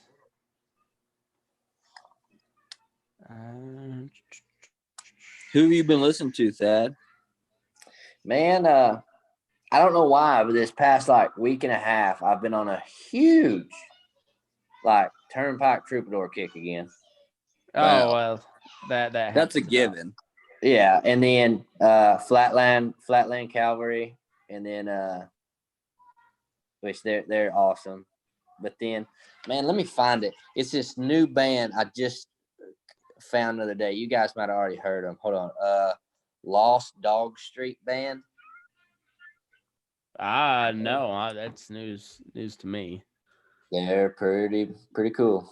What's one of their songs, and I'll put it as the featured song. I think September Does is pretty cool. The coolest one I've found so far is Hell's Canyon. Hell's Canyon. All right, so make sure you text that to me when we finish up here, and I'll make that the featured okay. music. I'm just gonna send it to you right now so I don't forget because I'm about to go to bed. Okay, perfect. What time? Like, do y'all wake up early or no? Or I'm off tomorrow, so. Yeah, me too. Oh. But no, I'll send you guys a picture later. But we got a T-shirt idea in the making. There was this chick at the Outside Circle show that was wearing like a size or two too big pink sweater, like a hoodie but without the hood, like that type of material. Like a sweatshirt? Yeah, like sweatshirt, but like she was wearing it as a dress, basically. Yeah. But it wasn't like a sweater dress. Like this was like a old thrift store sweater. Sweatshirt. Gotcha. Vintage. Yeah. And she had like those novelty beer goggles, that like look like you're looking through a pint of beer. Mm-hmm. It was glasses like that, sunglasses, like those novelty sunglasses. I don't forget what the pattern or like what they're supposed to look like. And I think she had a top hat, thigh-high boots, like just all out. Like nothing about her outfit made any sense, but it was awesome. And there was about 5 of us, like had a little pool going as to what she was wearing underneath. My wife included was in on this pool. That's why I can tell the story. But anyway, so I was telling her, I was like, and then she ended up dancing with a guy that I know. And so he was like spinning her around. I was like, how funny would it be to like get a picture of her, like when he's spinning her around and like that dress comes up. So just showing her booty right there, like get an action shot of that. And I was like, we'll turn that into a T-shirt, and like right across her butt cheeks, it'll say move your ass, and then like a Burning Daylight logo above it. What about my T-shirt idea? You never gonna do that? Which one? Well, I don't even know if Thad knows about it, but it was like the cartoon of a little kid with a sombrero that came over his fucking eyes. Yeah. He's sitting there pulling on a donkey that was set back on his haunches. It said, "Move your ass." Yeah, I would buy that shirt. Like, I mean, Yeah. tonight. Well, not tonight because I lost. I don't have a debit card. But now she drew that for us. It looks good. I just gotta. I want to get those in stock before I sell them instead of doing like a pre-sale. Just like do a limited run or something like that. So I was gonna tell you, man. So that Till Blake guy, and like I don't know how to, like, I'm not dropping any names there, but like, I don't know how to tell you. Like, I mean, I would talk like this if we were off air or whatever. But like, like Dale Brisby, that Horny Toast Saddlery people, like he draws their logo for them too. Oh, okay. He draws that stuff, and man, he's found some like old ledgers from like 1901 and stuff, like sales ledgers from like sale barns. Mm-hmm. He started putting some cool, man. You gotta look him up, man. He's I'll cool. do that right now. Till Blake. You seen him, Robbie? No, sir. All right, I got your text, Thad. So that'll be the featured music. It better not suck because I'm not gonna listen to it. I'm just gonna put it up there. Yeah, it doesn't suck. It doesn't suck. Well, I mean, it's not as good as Rattlesnake Farm, but it doesn't suck. Well, Snake Farm's a classic, though. Yeah, Snake Farm. I was gonna tell you though, if we got Sam on, you're gonna have to play The boys are back in town. No, I was gonna make sure that he played Wagon Wheel.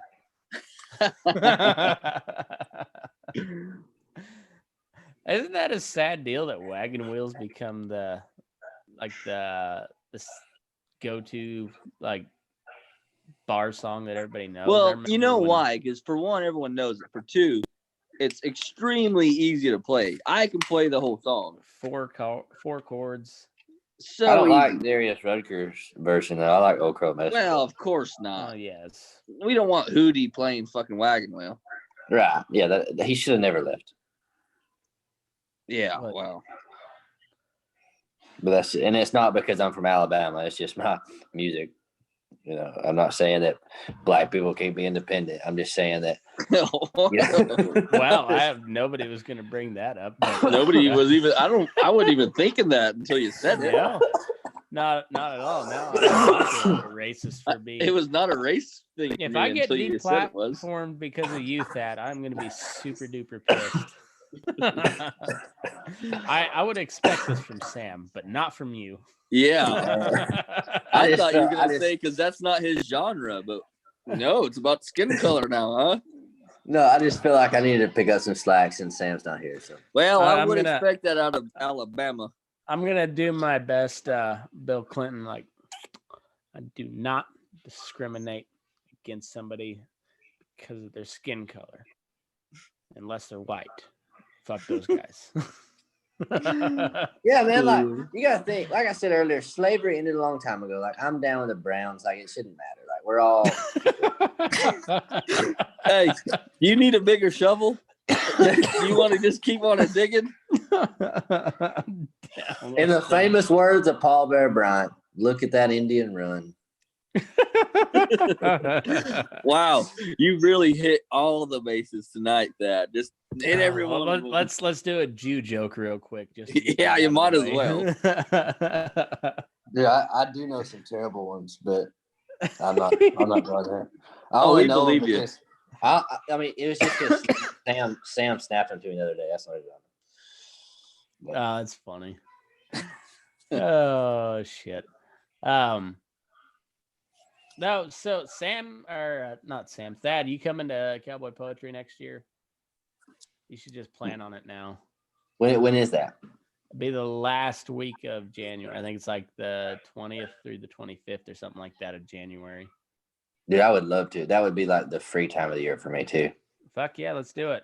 We're gonna try to do a meetup type deal, do like a live podcast, have Sam and Jake and a couple other people play. That'd be cool. Yeah, it should be fun. Like I got my dad convinced that he needs to, like, we're both gonna try to get into the poetry gathering as artists. Is he really gonna go? He seems pretty gung ho about it. But he does that. He gets gung ho when it comes down to doing it. I don't know. We'll have to. We'll see. I think March is when they open up to apply. So we'll when it gets to that point, we'll see how serious he is. But I think that'd be cool as hell. It would be. It just he don't get around so good no more. So. Well, Dude, I thought- wanted to enter the $50,000 round, but golly, man, like it's hard to come up with $800 and something entry fee right now. You know what I'm saying? Like, but it's If kinda you were on the easier. Dave Ramsey deal, it wouldn't be. You'd have it in your It's it. savings.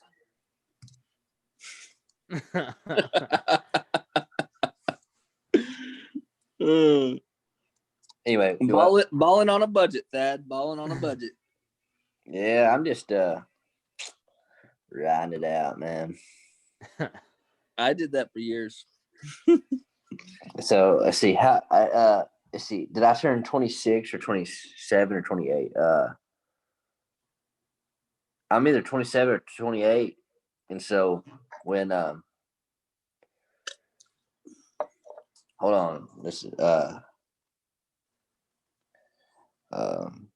that's not the point. So I've got a few years left. No, but I for real, wish I thought would have about buying started some- a few years ago. Yeah, I thought about buying some land, man, and so like that really, like, I know I'm playing stupid or whatever when it comes to it, but really and truly, I know I need to do that for real. Well, here's the deal. What I learned when I started it is I realized, my goal was always to buy a bunch of land, build a house. Right. And I just always thought that was way out of the picture for me. But once you figure out your budget and figure out how long it'll take you to get out of debt and how long it'll take you to save that money to pay cash for land, Yeah. it's not that big of a stretch, really. That it's doable. And if I would have started 5 years ago, let's take this. There's a kid I work with. He makes more money than I do. He's about 25, but he's like an I&E tech, like the electrician, basically. And he probably makes $35 an hour, I'd imagine. And he built him a shop. He got gifted land from his granddaddy, and he built a shop on it. And he paid cash for his big, huge shop. Big shop. It's got a man cave in and everything. He paid cash for it. And he's building a house, like a shop house right now. It's a shop that's made into a house. He's building that right now. The motherfucker's 25. Dave Ramsey is not 25. No, it's this kid that he doesn't follow the Dave Ramsey program, but he grew up poor and he got this job and he's good at it. And I mean, seeing it, like people even make fun of him all the time, about how, he puts like 20% of his paycheck into the 401k. How stupid is that? And I used to joke around too. And I started following this shit and I'm thinking, I'm like, well, how stupid is he? He's 25.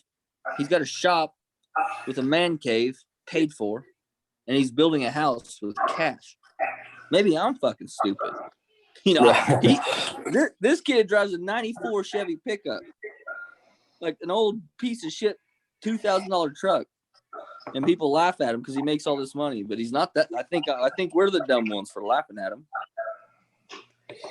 You're probably right. You're probably right. And this episode of Burning Daylight has been brought to you by Dave Ramsey. I may send that in to Dave Ramsey. I may send it to his website and Good enough. try to get us if we could all do it and get debt free, we'd probably get a shit. Now we wouldn't, because he's a good Christian man. Don't curse or nothing. He probably wouldn't back us at all. No, because he'd not make it more than 30 seconds until. Yeah, but it would be like, hey, what was that guy?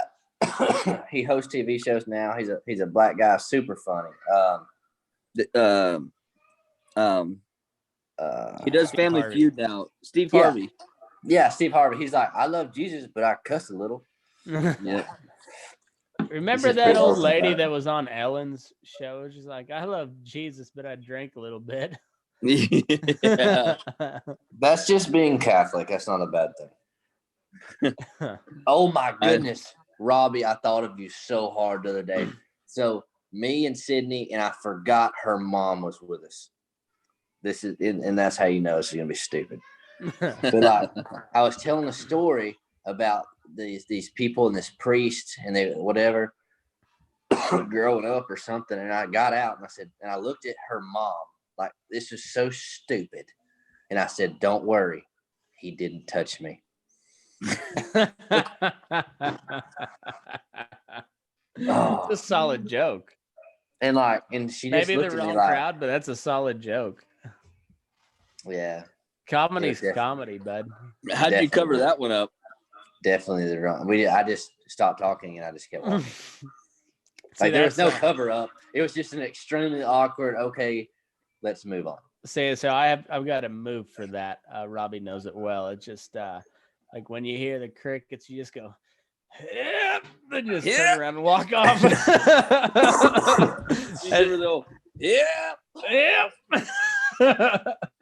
It's kind of like a Midwest version of well. Yep. Just yep.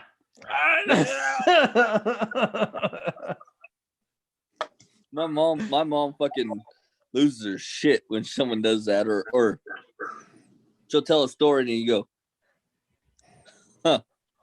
She fucking hates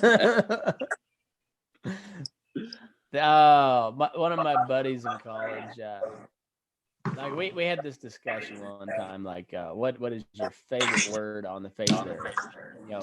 The typical ones out there, shit, fuck, asshole, all those. And was like, yeah, I like those. I use them a lot. Use them very, very frequently. I was like, but my favorite word of all time is huh, because it can mean so many different things. Just depend on how you say it and when you say it. And it also it's very ambiguous. You just huh. Yeah. And they're like, all right, are they curious? Do they want me to continue, or are they cutting me off? I'm not sure what I'm confused by their tactics. And see, I think fuck's the best word because it can be literally anything: noun, verb, adverb, adjective. It can be all of them, Mm-hmm. which makes it the most versatile word in the English language. But my favorite word ever, because it's just some people hate it, but it's such a crisp, clean word, is Moist? cunt. Oh, No, cunt. I thought you were gonna Cunt. say Moist. No, no. Cunt is a great word. Like I almost sometimes wish. Well, no, I'm lying. I don't wish I was European, but they use that word very freely. You know, I'm gonna say this with a lot of confidence because I don't have a big audience. I think average downloads about 180. We get about a couple hundred views on these live streams. So, well, average it will say right around like 210, something like that. I guarantee you, by me saying moist, there's going to be like at least three people are like, ah. Yeah. No, my wife hates that word. I don't know what it is, but that particular word sets people off. But cunt does as well. Like people don't like that word. Oh, they get triggered. Yeah, real hard. Which I don't understand because like even in Australian or anything, you're like a British guy. Oh, you bloody cunt! Like they use it as. Of the memes of mine that took off, the one I got the most pushback was the Clinton Anderson one. It was like oi mate, this is a right good cunt here. Oh yeah. And that's I from what I understand, that's a pretty accurate Australian saying, but it doesn't fly very well in the US. Oh, and then that meme you had talked about maybe sharing after you shared that one. You know what I'm talking about? Maybe. You're talking about slower developed people. Oh yes. I think that was your par for whether you should share the other one because that one fucking died and it was funny. Okay, well, we've got no viewers right now, so Thad, tell me if this is funny. If Thad doesn't laugh, I'll just cut this out. I don't think Thad's there. He's on. Yeah, I'm here. Go ahead. Okay, so I shared the one you shared. The one I shared, it shows a little Mexican kid holding a flame in his hand. Or you made actually. Yeah. I made it, yeah, but I used somebody else's format, but it's a little Mexican kid holding his hand out like this, and it's got a flame there, so he probably like dumped some lighter fluid on and lit it. And it shows his dad like looking at him, just like what the fuck. And so over the dad, I put my wife, and then on the Mexican kid, I put me, and above the flame, I put another slightly autistic rant about the principle of the matter, because that's how I am. So that one I thought would go off. Or like I knew it wasn't going to be a big time get shared. It's not a 20,000. No, but I knew the people that would get it would really love it. So I had another one. I haven't made it yet. I'm still looking for the right format for it. But basically the idea is like my boss says, tell me what's wrong with this plan. And then it shows like a stack of papers of me telling him what's wrong with his plan. And then underneath he goes, I only wanted a little bit of autism. Wow. but so the one he shared of the the platform with the little kid with the flame, like he told me about it, and I was like, oh, that's fucking funny. And then he told me if that one did all right, what he's gonna share. And the last time I saw it, it was like 3 fucking likes. Yeah, I think it got up to like 19, but yeah, so I was like, okay, so there's your answer. Don't share the other one. Yeah. I thought it was funny because I don't know where I fit along the spectrum, as they say, but I'm on there. I'm on there somewhere. Oh, and it was that one. But like I'm not very far along the spectrum, so I don't know how acceptable it is for me to share. You're like it'd be like if you're like a 16th black, so you can't say the N-word. Yeah, exactly. So like, not that it makes a bit of difference. I don't care if anybody doesn't like it, but also I don't want to turn some people off, and that probably would. That was a good gauge for how the next one would go. Yeah. So, which is literally what we talked about. You just kind of dipped your toes in it first. Yeah. So it'll probably go in the bull session, just not on the main page. But I thought that one was fucking hilarious. Let's see. You were also on the spectrum somewhere, so that's what makes it funny. Right. I mean, I would. Oh, fucking no show Sam thinks that could be a case study for a psychiatrist. So. Yeah, I might post it anyways, because like I said, there's not gonna be a whole lot of people that'll really like it, but the people that get it will like the shit out of it because they know exactly what I mean.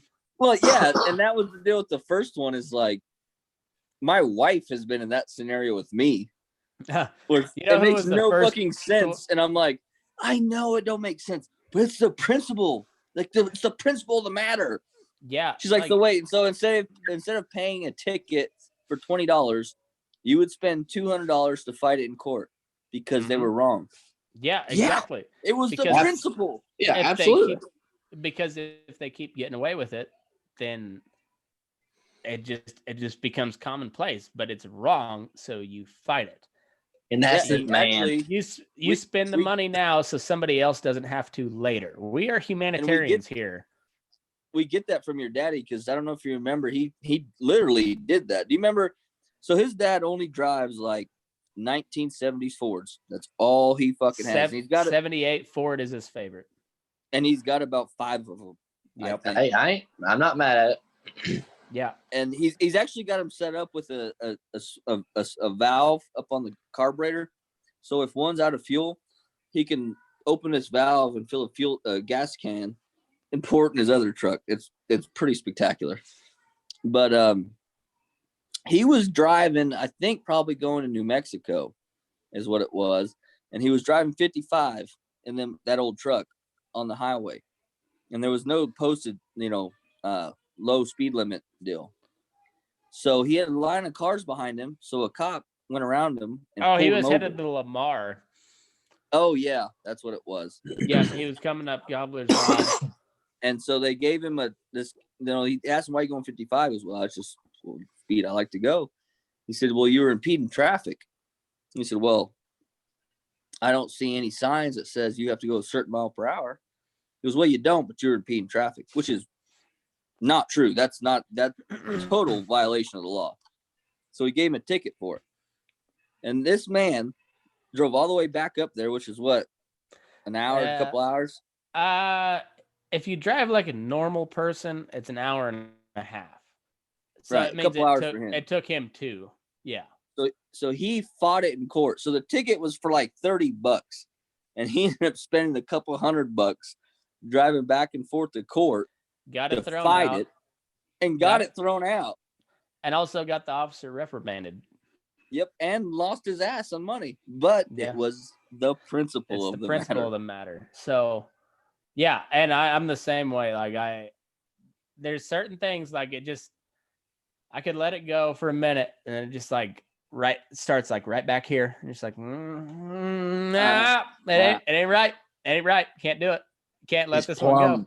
Plum burn you up on it. Yeah. Just like I can't let that one go. Can't do it.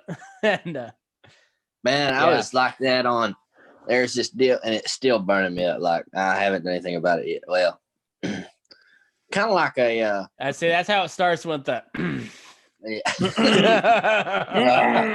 That's how it starts. You're on the spectrum too. There, Thad. We had this guy had some lease property, and where it was, we called it the drug lords.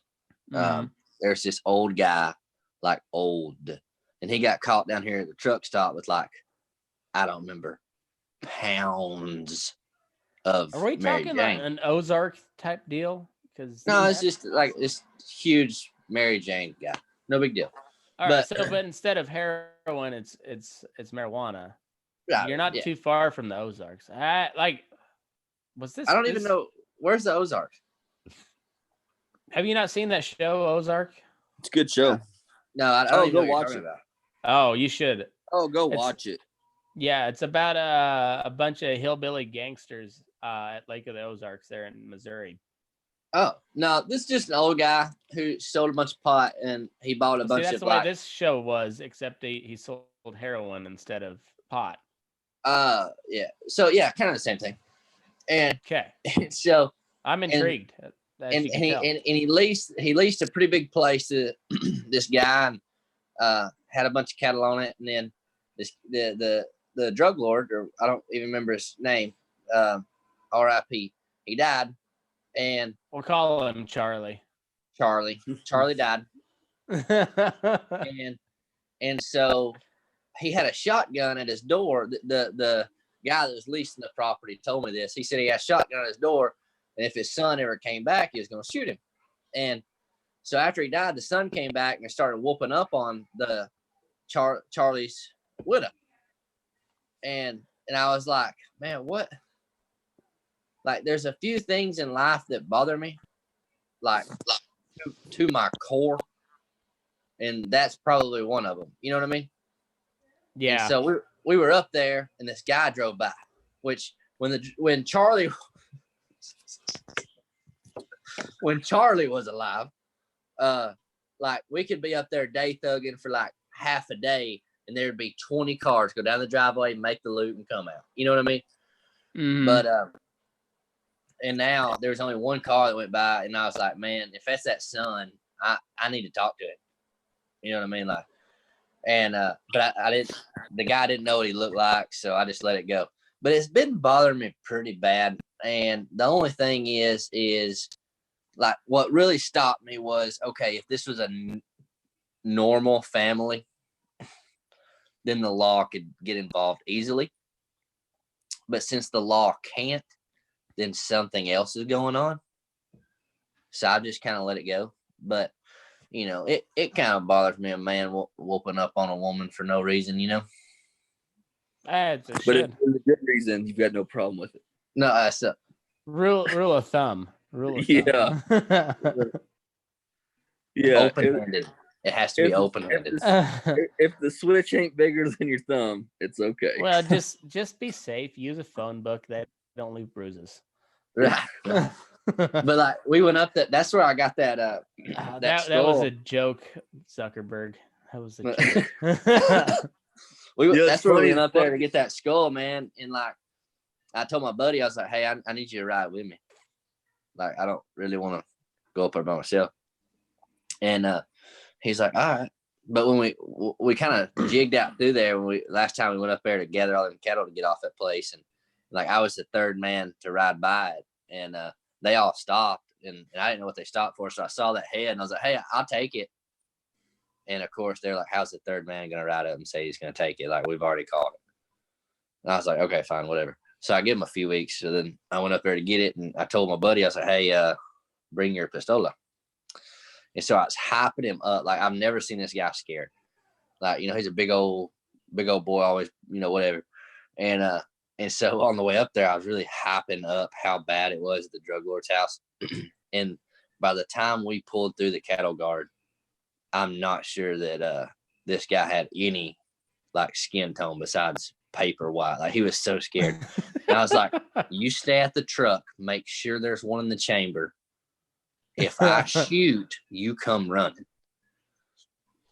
And so I called him, and like just to tell him, hey, you know, come on up here and help me or whatever. And he answered the phone so scared, like just shaking breath, like is everything okay? Because I had to go over like a little hill. You had to buffalo hard. Popped one off just to fuck with him. I thought about it. Oh, I thought about it. He would have shot your ass. He probably it'd come. You want to hear some stupid shit? So I traded that truck off today, or I didn't trade it. I sold it. But you guys saw the Snapchat where like I wanted 30 for the truck, and he offered me 27. I was like, fuck, I don't know if I could do that. So I showed you, like when he test drove it, he wears a vest too. My buddy that owns that dealership, and he had a full can of Copenhagen, just regular long cut, yeah, in his vest, and it had fallen out, and it was unopened. It had fallen out and it hit the crack in between the seats. So when I got home, I pulled. I was like, "Who the fuck? Who's been in my fucking truck? I just detailed it." And then it hit me. It was Jason's. So I waited a few days to let him marinate on our where we were at in Price. And I sent a picture to him with me pointing a gun at it. And I said, "You remember this?" He goes, "Was that my chew can that I lost? I was looking for it the other day." I said, "Yeah. And if you want it back, you're gonna give me 29 for my truck." Well, this motherfucker popped. And he laughed. He laughed. And we had a good chat. And the day I went in there and he put his hand out to shake my hand, and I threw him the chew can. I said, "I guess he lives another day, buddy, since we agreed on the price." And we all laughed, and it was a good joke. Well, so I ran all them banks, told you all that story, and finally, gave him the release of title and all that. I got home, and I was sitting here doing some paperwork for work, and so you guys know I carry a lot of fucking guns on me. I carry one on me, I carried one in the open, and I carried one hidden in my truck. So one was just in between the seats, and one was hidden. And I swear I fucking cleaned that sucker out. He sent me a picture of my goddamn 40 caliber goddamn Glock sitting on his desk. Fuck. In the goddamn truck. And he goes, "Who's got the hostage now, bitch?" So I told him, I was like, "Okay, you right. I'll give you 20 grand for the truck." Thank you. But man, thank God it was someone I knew. Oh yeah. Because if it could have been someone else, if it was a private party, they would have kept the gun. If it was a dealership, it probably would have, like a Ford dealership, it probably would have called the cops or something. Oh yeah, for sure. Well, here's the worst part. So I told my wife works down the road from him at the electric company. I said, "Hey, can you go up to the J&J and get that some stuff I just left in the truck?" She goes, "Oh yeah, no problem." I said, "All right, thanks." A few minutes later, "What is it?" And her family are big time hunters, and her dad has an FFL license. He sells guns. I was like, "Oh, license plate and some other stuff." She was like, "What kind of other stuff?" Like, "Well, a Glock." Instantly, I get all caps text.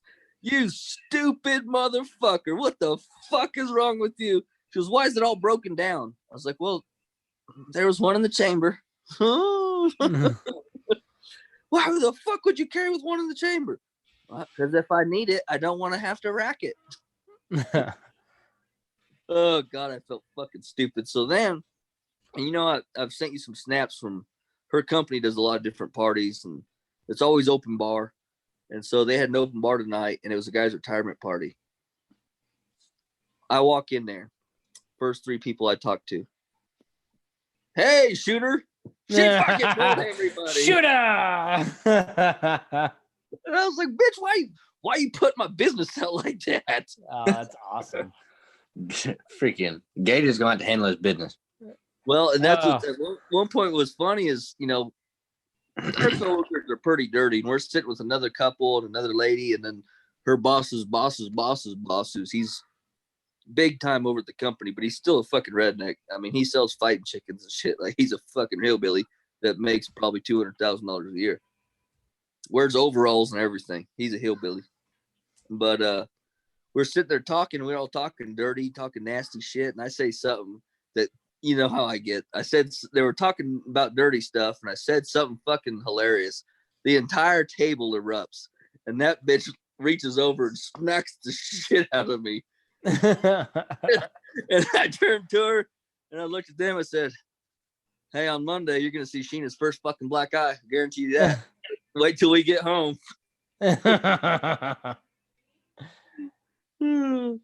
So, have you been to the drug lords? Which ones? Plot twist. I mean, what drugs are we talking about? Because, I mean, well, I guess to answer your question, yeah. I think you could probably have pled the fifth by the end of that one, but you know, kind of an open book. I told Saskatchewan Brett to jump on if he wanted to. So if he joins in here in a minute, you can, what's going on. I hope he joins so that I can go to bed, man. That is fading. He is fading. Bad. Well, you had a better performance than the last time. The last time you were, I don't know if you were drunk or tired or what, but you said nothing. And, was that the Burger King deal? I think so. Yeah, because my wife and her coworker, the one that I was talking about, they watched that first deal, and they asked me, like, why is that guy from Alabama on? I was like, well, he was supposed to have a fucking burger. And they're like, yeah, like, I didn't understand it. Like, he didn't have a burger. He didn't say anything. I was like, I don't know. He's married now. He's lost his touch. Man, no joke. I was going through my, you know how, you can slide up on your Snapchats or whatever, and like you can go through your memories or whatever. And some of them was like the week before Sober October started. I was in bad shape. Like, I don't know why. I don't know who I sent those snaps to, and I don't know why I saved them. I like bad shape Thad. Yeah. Bad Thad was good Thad. Bad Thad is a good Thad. I started, we started that podcast, and I was wearing a blazer, and by the time it was said and done, I didn't have anything on. And then I woke up the next morning wondering why the blazer is sitting in my dining room. Like, well, hey, I woke up sitting on the couch the wrong way with only a button-up shirt on and my phone out in the shop. So I get it. Dude, you disappeared that night. Yeah, I know. I disappeared in a few different ways. So did you listen to the Valentine's Day episode, Thad? Nah. You should go listen to that one. That's a good one. Shit show. It is a shit. It's funny as shit. That is one I will stand by. Like, if somebody asks me, like, how funny is your podcast? I'll be like, go listen to this one. And so it was just you two, right? No, it was me and Robbie and my buddy Tim jumped on because we started it was just supposed to be the horse wreck episode. Yeah, so like we had we had planned to have a couple people on talking about their best horse wrecks. Right. And it didn't line up. Like, just the two people that we were gonna have on, they either were busy or something. And the wrecks I was gonna talk about, I never actually even finished. So then we started the episode, and my buddy Tim, I went to college with, he started talking shit in the comments, so I sent him an invite, and then Ro jumped on too, and then Tim, who had been under a gag order because there's Brett, Saskatchewan Brett. How are you now?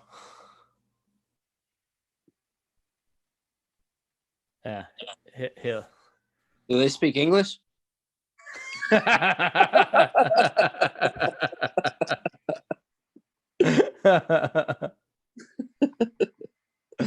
a different type of.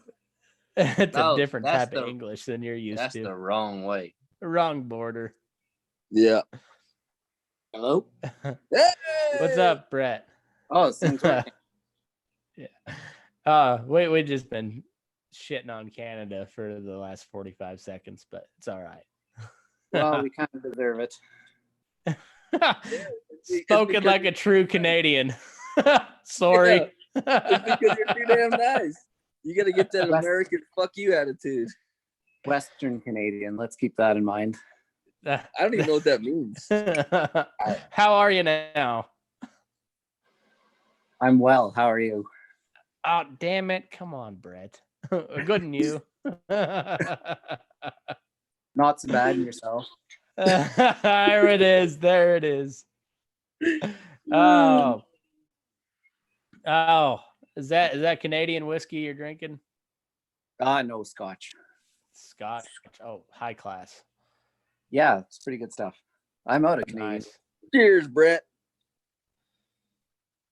Well, thanks. Thanks, cousin Robbie. Oh. I actually got sent a deal today. This guy, he's been here his whole life. He sent me a deal. He's like, check this shit out. And it was the season 8 trailer of Letterkenny. I was like, oh, yeah, that's a great fucking show. Like, if you're not watching Letterkenny, watch that shit. Dude, there are so many memes floating around the US. I don't know if they make it up to Canada, but there's well, me personally, I'm a member of like 3 Letterkenny quote groups on Facebook. So good. So good. They're like because the memes are excellent, but like I saw I didn't even know what that was till like 2 weeks ago. Oh, Jesus. and now you're hooked, aren't you? No, I still haven't watched it. Oh, Dad, well, you need to. In this one episode, you've got like 4 different things you have to go watch now. Seriously. Wait, what are they? I don't remember now. I'm not watching Forrest Gump. Oh, geez, you stop shitting on Forrest Gump. You stop All right, it right now. So what does Canada think of Forrest Gump, Brett? Forrest Gump? Yeah, it's good. Yeah. Of course it is. Exactly. Yeah. Fuck off.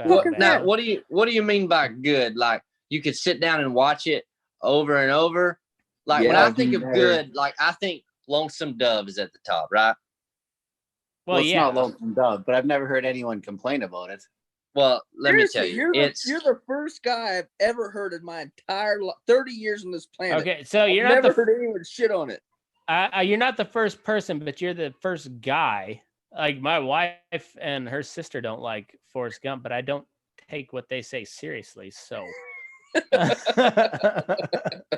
ow. Yeah, that's where you're at, Dad. That's where you're at. And you know why I don't take them seriously? Because they don't like Forrest Gump. That's why I don't take them seriously. Well, it's a terrible movie, but we'll move on. No, we're not moving on from this. No, you know what? It is a principle of the matter, Thad. You need to repent. I need like 10 Hail Marys, a couple of Our Fathers. I don't know. Something. Yeah, I'm not lighting a candle for Forrest Gump. I might sue you. I'm going to smack you with the Bible and Dave Ramsey's latest book. Oh. So what you're gonna find God and financial freedom. What's going on up in Saskatchewan, Brett? I was half asleep on the couch and decided to go to bed and check my Facebook, and this was on, so I thought, whatever the fuck, might as well give it a try. Oh, so you had nothing going on? Yeah, no. That's all right. Not if you're watching this shit show. Haley has popped in and out several times, but as we found out from the last live episode, her internet's pretty sketchy. So, but at the time when Brett popped on, we had 2 viewers. Now we have none, but that's all right. We'll take it. we got them big numbers here at Burning Daylight. Oh yeah. You want me to hang up? Maybe you'll get those 2 back again. We'll get 1. So I don't know. It's at this point it don't matter. We're like I guess you'd call us like a bottom feeder. You know, right there, Yeah. sucking the shit off the bottom. I know. You're sucking the shit off the bottom if you like Forrest Gump. Oh, Jesus Christ. I am gonna mute your ass then. Hey, so look, Brett, how many times have you seen Forrest Gump?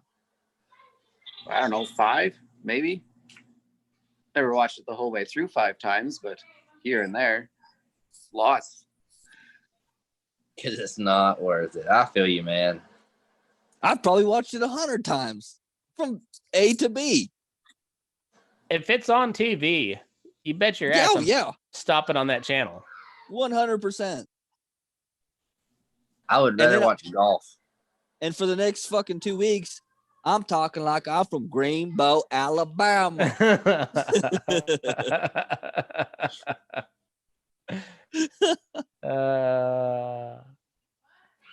Hey, Thad, I don't know if you know this, but life's like a box of chocolates. You never know what you're going to get. Chocolate boxlets. Chocolate boxlet. Well, Man, you know, I will say Alabama's education system is pretty low. I will say my favorite part is, and I want this on record. It's downwritten. Is the black guy when he's talking about, Bubba, when he's talking about all the different kinds of shrimp. Yeah, that is good. Boiled shrimp, fried shrimp, shrimp salad, shrimp gumbo, shrimp soup, shrimp stew, pepper shrimp. Like I said, it's a completely quotable movie from the beginning to the end. Yep. One of the all-time greats. We need to know more about Brett now, though. Yeah. Yeah, I'm curious.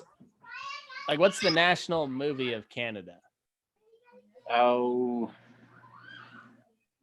Slapshot, maybe? I don't know. Slapshot's a good movie. It's not even Canadian, but still good. No, but it's got hockey, so it's not. I was hoping you'd at least say like Monty Walsh or something. I thought maybe we talk about Miracle. When the United States dominated hockey. Well, more lately, I think we're doing all right. But I could bitch about minor hockey all day, and Canada's not going to be winning too many hockey games in the future. I'll tell you that.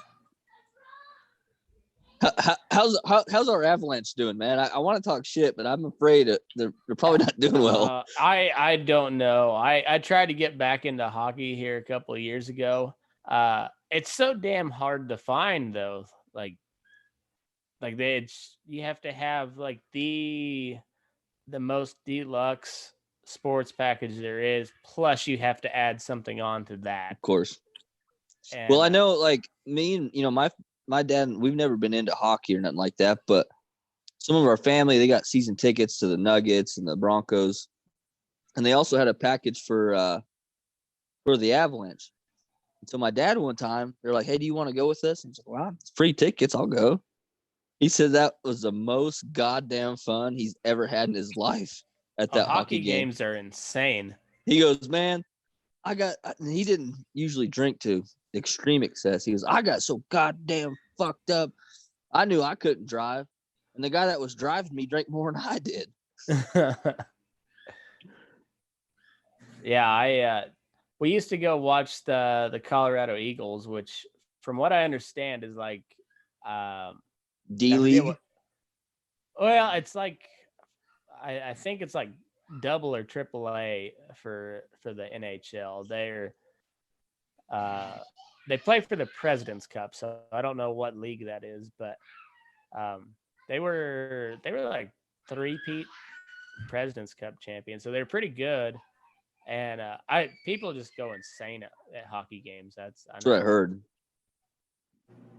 Well, any sport where you can fight and they're not gonna like fine you $100,000, I'm all about. I mean, come on. I went to a hockey game one time. I just don't remember it. How many hockey games do you not remember, Brett Stanley? Oh, I've only been to, I think, 2 NHL games. I don't think I've ever got real drunk at a hockey game. Fucking $12 beers. It's out of my price Yeah. range. I pre-gamed Yeah. Yeah. hard, like Robbie hard. Whoa, hey, It was easy. bad. Yeah, it was bad. I know woke up the next day saying that's terrible. I know. The last time I took my wife to a professional baseball game, she almost got her first black eye because I bought her a $10 beer, and that bitch went to the bathroom and ran into a chick and dropped it. And I said, "What the hell? That was $10 worth of liquor. Is this big?" But I damn Like a near little blacked pony? her eyes. I had to damn near black her eyes over that one. So Speaking what do about you, little beers, my buddy just had a baby, and so I bought his little boy a little mini 6-pack. I need to take up there to him. Oh, that's sweet. Yeah. That's real Local cool that you kid. have it. So what do you do for a living, Brett? Welder. Oh, big money.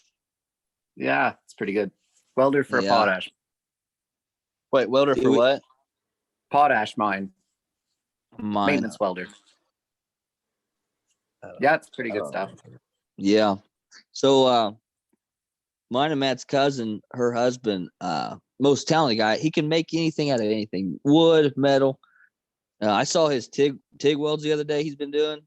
And I mean, he does like that whip stitch, and it is beautiful. But he's got a yeah. So he actually lost his pipeline job like I have, and because he was always afraid to jump in and just take his own business and do it, but he was forced to, and now they are making money hand over foot. I mean, he'll do pipeline welding. He'll make banisters for like hotels and stuff, and he makes tons of goddamn money. But he's really good. I'm a welder, but I can't weld like that.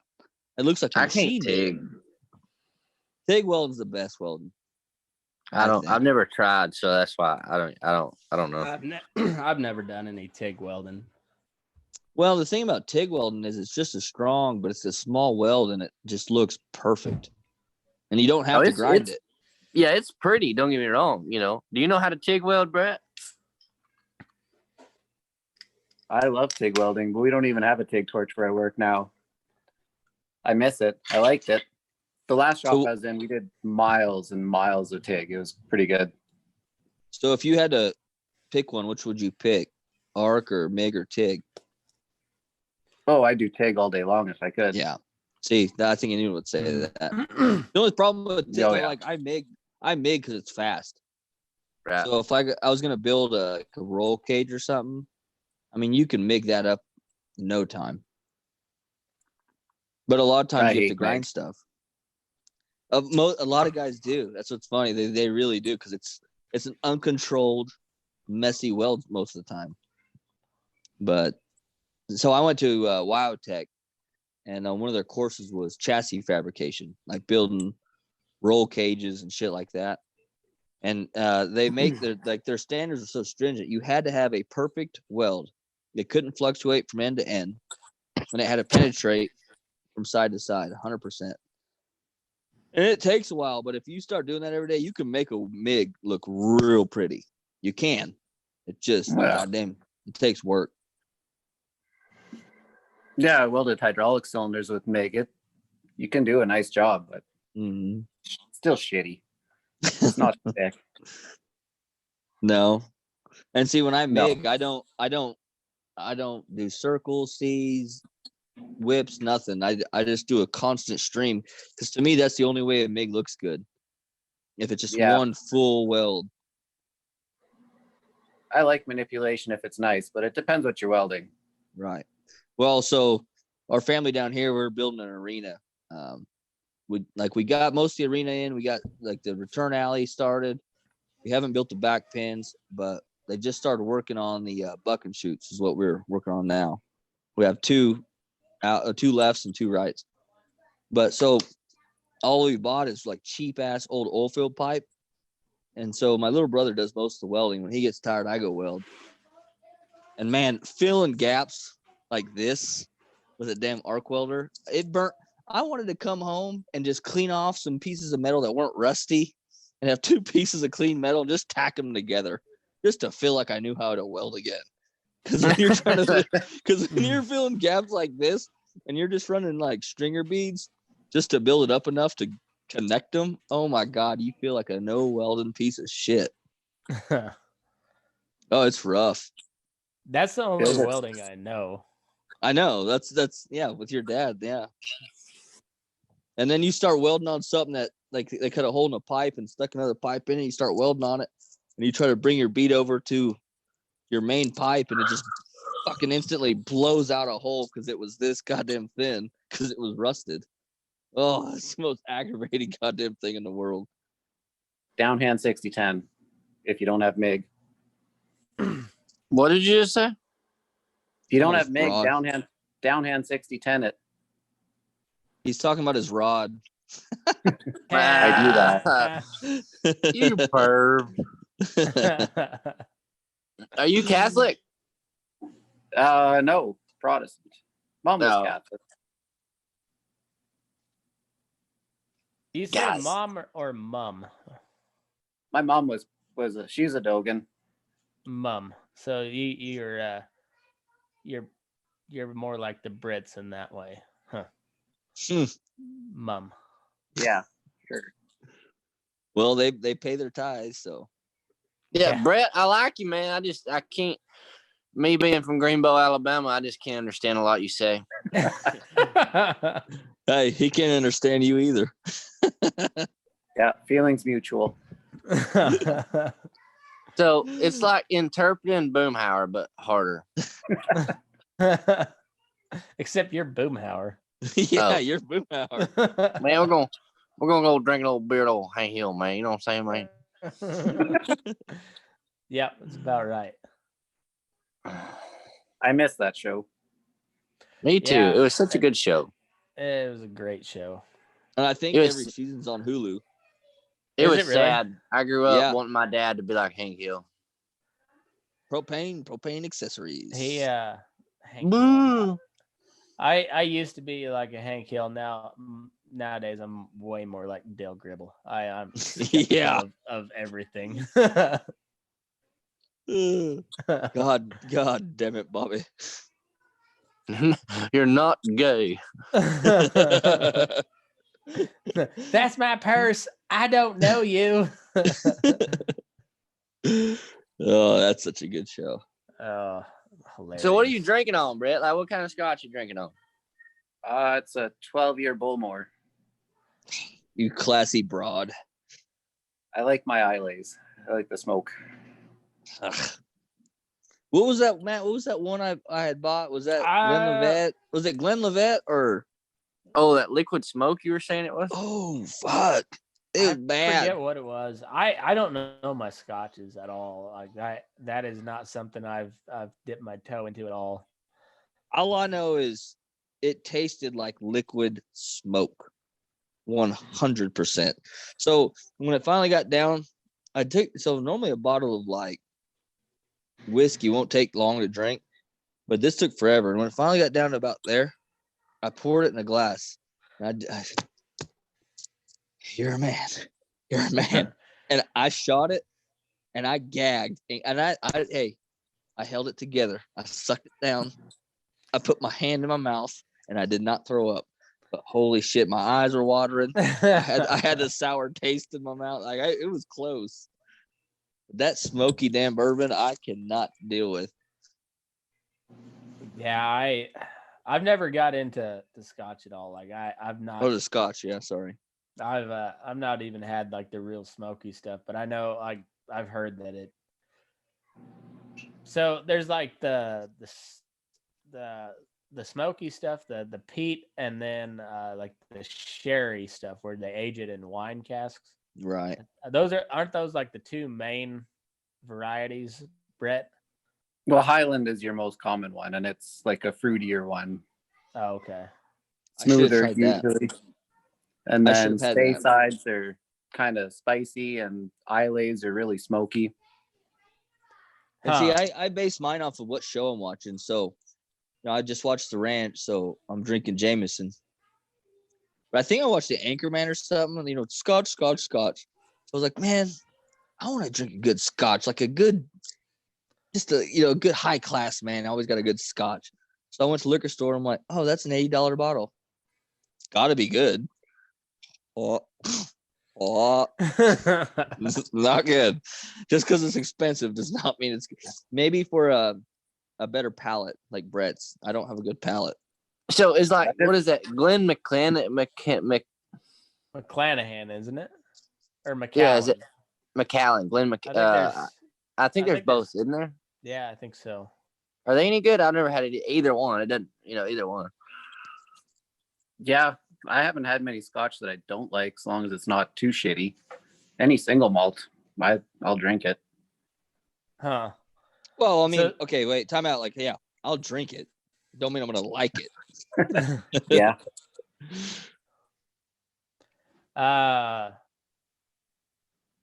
had a Canadian question. I can't remember what it was. I should have put it in my phone notes. I thought about it. It wasn't a question. It was a story. When we went to town the other day, and I was playing blackjack. There was a guy from Canada there, and he looked exactly like the auctioneer guy from Letterkenny. The super tall dude that just always auctions shit, is in auctioneer mode. Yep. That's what he looked like. He was just as tall, I think. He had to have been like 6'6", like big old tall gangly fucker. Talked like the auctioneer. He didn't auction anything, unfortunately, but I was wanting him to just like start rattling off his chips as he's laying down his bets, but it didn't happen. But anyway, he was from Saskatchewan too. No shit. Yeah. What time is it there? Pardon? I'm sorry. Y'all go ahead. Pardon. Oh, you Canadians are so polite. You're on Mountain Time or Central? Central. Central. Oh, so we're on God's time. Fucking Matt over here on the devil's clock. Yeah, I'm on West Coast time. I'm not real proud of West Coast time, but anyway, God's time is Mountain Time. I do have a question for Brett. What do y'all think about Letterkenny? Oh, it's pretty popular. Is it? Yep. Is it accurate? Yep. I'd be lying. I haven't seen all of it. I've seen a lot of it. We don't have. I think Crave is where you can see it, and I don't have it. So catch it once in a while. Yeah, Go ahead. I'd say it's on Hulu here. Yeah. Yeah, I think you're right. It says Crave, like when on the opening credits or whatever. It's like there's so many streaming services out there. Fuck, if a guy got all of them, I can't afford all of them. You get like a Dish and Netflix, and that's pretty well where I draw the line. Well, yeah. See, we cut out all of we don't have a satellite, so all we have is streaming now, and it's way cheaper to go that route. You have to sacrifice some shit because you won't see it till live whole sports mostly. Yeah, and you can get around that. We watched we watched Super Bowl. Yeah, Super Bowl was free. And there's always a way around it. It's not reliable, but no, like that's the big thing. If you go to, at least here in the States, is if you go full streaming, the big thing you sacrifice is live sports. Unless, like you can go YouTube Live, and that's like $50 a month, I think, and you can get all that shit. Oh, okay. Whereas I remember back in the day, I had a satellite and a couple rooms. Fuck, that was probably $150 a month. Like outrageous. Like that's a lot of fucking money just to watch TV. Yeah. When you got 200 channels and you watch 3 of them, I mean. Yeah. But to get the 3 channels you want, you have to pay for the whole $150. Yep. Yeah, you can't just buy those channels. They're starting to move towards that on the streaming shit, but Well, and I think satellite dishes will probably before long they'll just be gone. no. Well, Yeah. maybe I can start budgeting and get me one of them. Hey, I'll send you that Dave Ramsey book. We'll get you on track, buddy. We'll be setting budgets and cutting costs. You remember those giant satellites like Grandma Mac used to have? Yeah. You don't see those anymore. So the Dish Network dish is going to be gone. Well, in their meetings they're trying to go to streaming. Oh yeah. Well, I mean you got to follow the curve, right? Yeah. Well, that's why all the newspapers are dying, because they didn't follow the trend. They thought the internet deal was a fad, and well, now everything is on the internet. I mean, so what's fiber optics? Is that streaming or? Well, fiber optics is just how your internet gets to you. Mm-hmm. Oh, yeah. So I'll let you know if you dig a hole and clip one of those lines, you're in a bad spot. That's a very expensive fuck up. Look, it's the principle. Well, because apparently they can't just patch it back together. They got to replace 10 miles of line. Come to find out, who knew? 10 miles? Holy shit! They can't. They said they can't splice them. They got to pull the whole line and lay a new one. Oh, because it's glass or something like that. Yeah, I wasn't listening. Like, I guess my wife's right. I don't listen when people talk to me. Robbie, you're like growing up, man. You're like budgeting. You're having epiphanies about listening to your wife. God, no, I actually said I don't listen to my wife. So maybe in that aspect of my life, I do need to get together. Oh. Like I found out tonight, she's like, well, you remember you're driving me out to my coworker's house tomorrow. I said, for what the fuck would I do that for? She says, well, I'm going to that little sex toy party. You know, all the girls are going. Oh, yeah, I remember. You don't remember, do you? No, I wasn't listening to you. I didn't. But so this was at that. Anything cool? Well, we're on a budget. So this is when we were talking about this was at the that party we were at earlier. And so I was like, oh, that's right. So what are you gonna get, some like lingerie or some toy? What do you get? So well, we're on a budget. Oh, I will. There you go. $100 bill. She goes, where'd that come from? So don't worry about it. Just go with what you feel. I said, if you get me some kind of swing, I'll hang you from the ceiling and I'll fuck you in weird ways. She goes, you're fucking retarded. I said, well, yeah. It's worth a shot. Just throwing it out there. You bet. I got to go with chiropractor, man. Oh, it's one of those, huh? Yeah. Your future ex-wife's already tearing your butthole up, isn't she? Y'all are terrible. Terrible. You sound like Jamie Joe. Yeah, he does. Look, it is done downwritten that this is going to be all right. Is that what she told you? Oh my goodness! Did you guys get my snap of her saying that? Oh God, I can't remember. And then I sent another one of her saying armadillo. Oh, in the truck. Yes. Yeah. How? Which made me realize is pretty sure Thad was fucking Jamie Joe. That's how she kind of got connected. I'm pretty positive. I think so. So Brett, what's the weather like? Yeah. It's beautiful today. Ride horses in cowboy boots instead of muck boots. Yeah, but what are you calling beautiful? Like temperature? We do Fahrenheit here. I don't know what you do there. I think it was +2 Celsius. So I don't know what that is. 34. 34. That's not bad. That was beautiful. Gorgeous. It's Canada. Like it was -30 last week. If it gets above freezing, that's a good day. Here's what I don't get.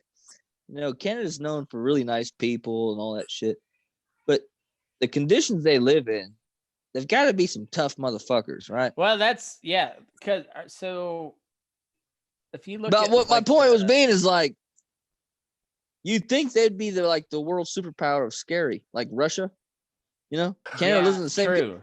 You think there'd be some scary ass motherfuckers like, God damn, don't fuck with a Canadian. It was 30 degrees Fahrenheit today, and he was happy. Mm-hmm. All right, so like the Canadians are well known, like drink party hard type folks. Well known, as are the Russians. But when you ask what is Russia known for, people say vodka. What is Canada known for? Maple syrup. I don't know why. I don't know why. Like, because I would say you guys would fare pretty evenly with the Russians on a drinking contest. But if you compare the two, like, they're polar opposites when you think about it, because you think Canadians, super friendly people, very polite. Clean. You think Russians are like, don't talk shit to a Russian. Do not talk shit to a Russian. Yeah, because he's not only going to kill you, but he's going to kill your family and your friend's family. And while drinking vodka as like it's water. And a random, not even acquaintance, but one guy that you met sometime just because, and they'll keep you alive. They'll keep you alive, but they'll kill everybody else there just to prove a point. Yep. Because you stole a pack of smokes from them or something like that. Because it's a principle. Yeah. It's the principle of the matter. But no, you think Canadians think, lovely people, great syrup, probably good pancakes. Oh, yeah. Pancakes or waffles, Brett? Pancakes. So proud. So proud. We had a combine operator last fall. I'm sure he could drink vodka like any Russian you ever met. It was unfucking real. Take out the bottle and pour a glass. No ice. Just drink it. Just vodka straight, huh? Ugh. When it's that fucking cold?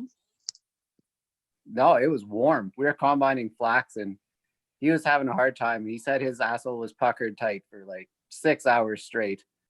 And he got off that combine and he probably drank half a bottle of vodka. That's the craziest thing I ever seen.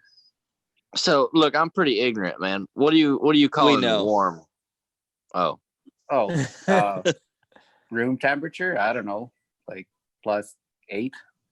It wasn't chilled, that's for sure. Oh, guys, can you interpret? So that'd been like late spring temperatures in Alabama. So like 90?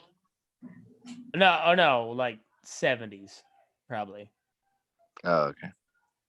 And that's when Thad's putting on a coat. 70, fuck, it's cold as shit out. Yeah. I know. Where is my vest? Fahrenheit to Celsius. Are you sending this to me? No, we're getting you a translator. I got one for the other border. Now I need one for the northern border. They're the same. Is it? Right, I wonder if that's on Google Translate. Celsius to Fahrenheit? No, Canadian. Okay, so Celsius to Canadian. So 8 Celsius would be 46 degrees Fahrenheit. What the hell is wrong with you, Brett? What the hell is wrong with you? Yikes. That's not nice. That's a decent day in the dead of winter here. Jesus. You're like, oh, God, it's 40. Minus 40 last week with the wind. Minus 40 Fahrenheit or minus 40 Celsius? Celsius last week with the wind chill. It was minus 38, minus 40. Holy fuck. That's Jesus fucking Christ. Why do you live there? I was just getting ready to say that. The maple syrup can be transferred across the border. You ain't got to live there for that. All right, so minus 40 is minus 40 Celsius to Fahrenheit. I don't Oh. understand it. Ah. So while Yeah, you're outside tanning in a 40 bathing suit, I'm wearing a coat. Well, I was wearing a lot of coats that day too. Oh shit! Oh shit! I would not But been the- outside. All right, so minus 40 Celsius is minus 40 Fahrenheit, but plus 40 Celsius is 104 Fahrenheit. I'm not smart, but I don't think that's right. What?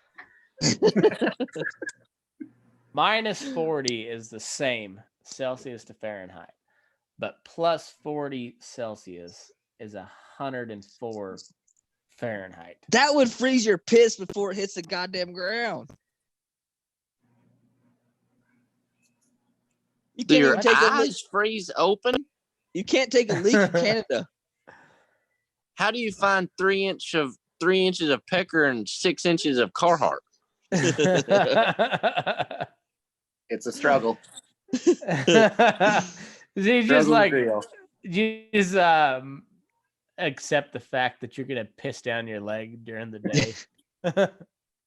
Try not to. Ugh. Good. I don't even know if 6 inches of Carhartt would make it. Like, what brand of clothing do you wear? Arctic Blitz or something? Oh, I got some heavy line work or coveralls from work. They're warm. I Got heard a pair of jeans overalls. underneath. No. I think your interpretation of warm and mine are vastly different. Because I don't think what you say is warm. I don't think I think it is warm. Well, the I think crazy thing is the day after it was above freezing again. That's what was wild. Yeah, I is that think- when you commented the other day? Because I made a meme. It was 65 Yeah. for a high, and then the next morning was 15, which is still, I mean, it's not super cold. I mean, it's pretty goddamn cold, but it's not Canada cold. It's not even Montana cold. I've learned nothing's Canada cold enough. Yeah. But yeah, and then Well, you it's also said, it's also like in Southwest Kansas, it's on different spectrums because I can be in like 25-degree weather and the wind not blow at all, and And be comfortable. it is very comfortable. But if that wind slightly comes in from the north, it's fucking unbearable. yeah. Yeah, wind chill sucks. You say it so easy. That's You the say it Canadian so easy, weather Brett. report. Yeah, Yeah. the wind chill sucks. He says it so easy. It's like, oh, that's just yesterday. So fuck it. So right now it is 41 degrees here, Fahrenheit. That's not bad. You'll see that in what, August?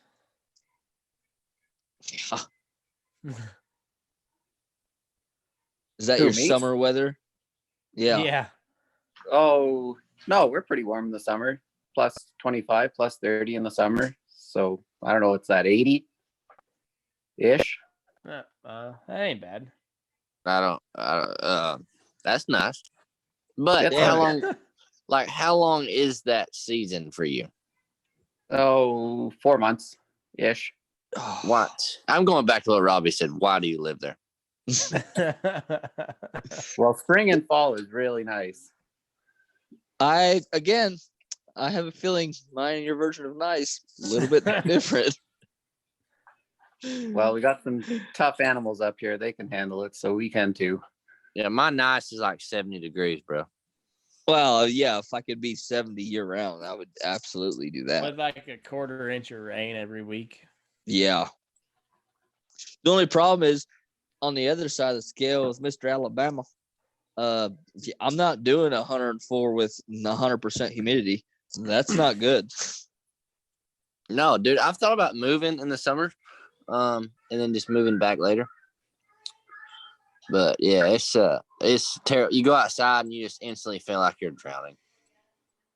Yeah, fuck Yeah, that. that was the funniest part about Sober October when Thad faked his runs. I told him, I ran all those 4 miles. I told him, what idiot lives in Alabama and runs at 3:00 in the afternoon at the height of the heat. You know this motherfucker's faking it because who does that? Well, I think that's the reason why I only lasted 4 miles. Because you waited till the worst part of the day to do it. Yeah, wasn't one of them like 102 or feels like 10? Yeah, one of them was real feel 102. Oh, you waited till it was god awful. Yeah. I was cramping up the first 10th mile. Yeah, it's funny is I've not ran since October. Well, why would you? That was a I terrible haven't idea. either, and I've gotten chased by stuff since then. Yeah, that's the only time I've ran is like trying to catch a loose To get horse out the way. or get out the way. I've been so far like against running that I didn't even want my horse to run. Like I got him hooked the other day. You're like, no. I've been there. Don't move too fast. It's not a good time. Yeah, you're good, buddy. You're good. Just take it. You got Take the hook. The hooking's better. The hooking's better. I promise. She wasn't even all that big, man. She wasn't even picking him up or nothing. No, just a baby. Which, really and truly, I guess that still wouldn't feel great to a horse's ribs. No, none of that would feel good at all. Yeah. Still better than running. Still better than living in Canada. Oh God, yeah, Canada be worse because you have to run with fucking 10 layers of clothing. So I'm being dead serious here, man. Like, you've got to be tough as damn nails. Well, thanks. I agree. I agree with that. Because Yeah. I'm telling you right now, that you're the if it's- toughest guy in Letterkenny. Pardon? God, he's polite. He said, "Pardon." Would you say you're the toughest guy in Letterkenny?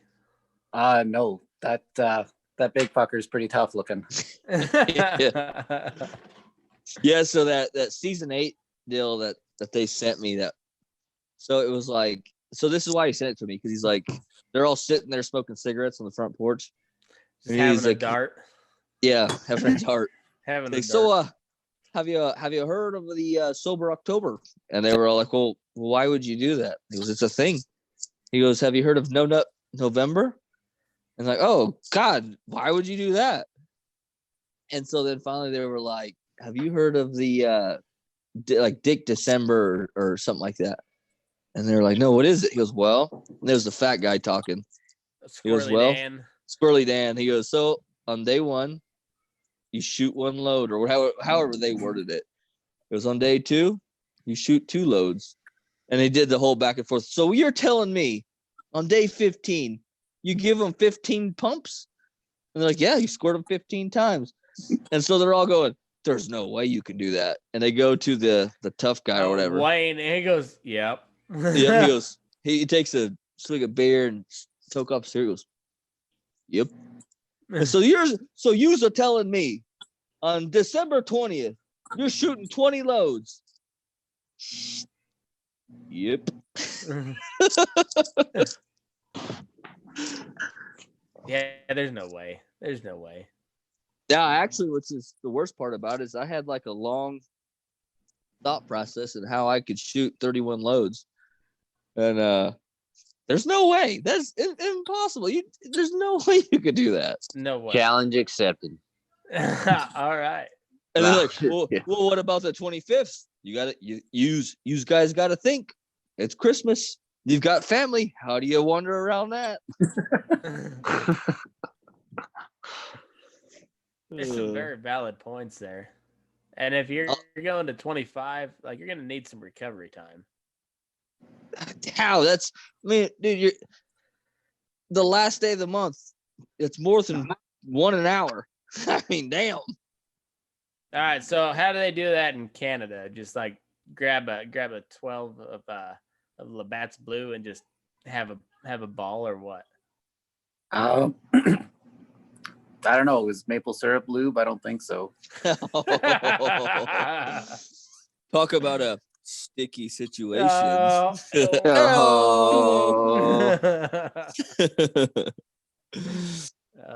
fuck, that's funny. Y'all need Jesus. Oh, well, and on that note, folks, move your ass. We're burning daylight. What a way to end it. Okay. I mean, Thad's already looking like one of them Snapchat hooers. That's buy my premium. The way he's laying in his bed. Buy my premium. Swipe up now, baby. It's gonna be the best show you ever saw. And then he'll Look tag at the ass American in him. Hat Company in there. Look at the ass in them Levi's. Levi must be a sponsor.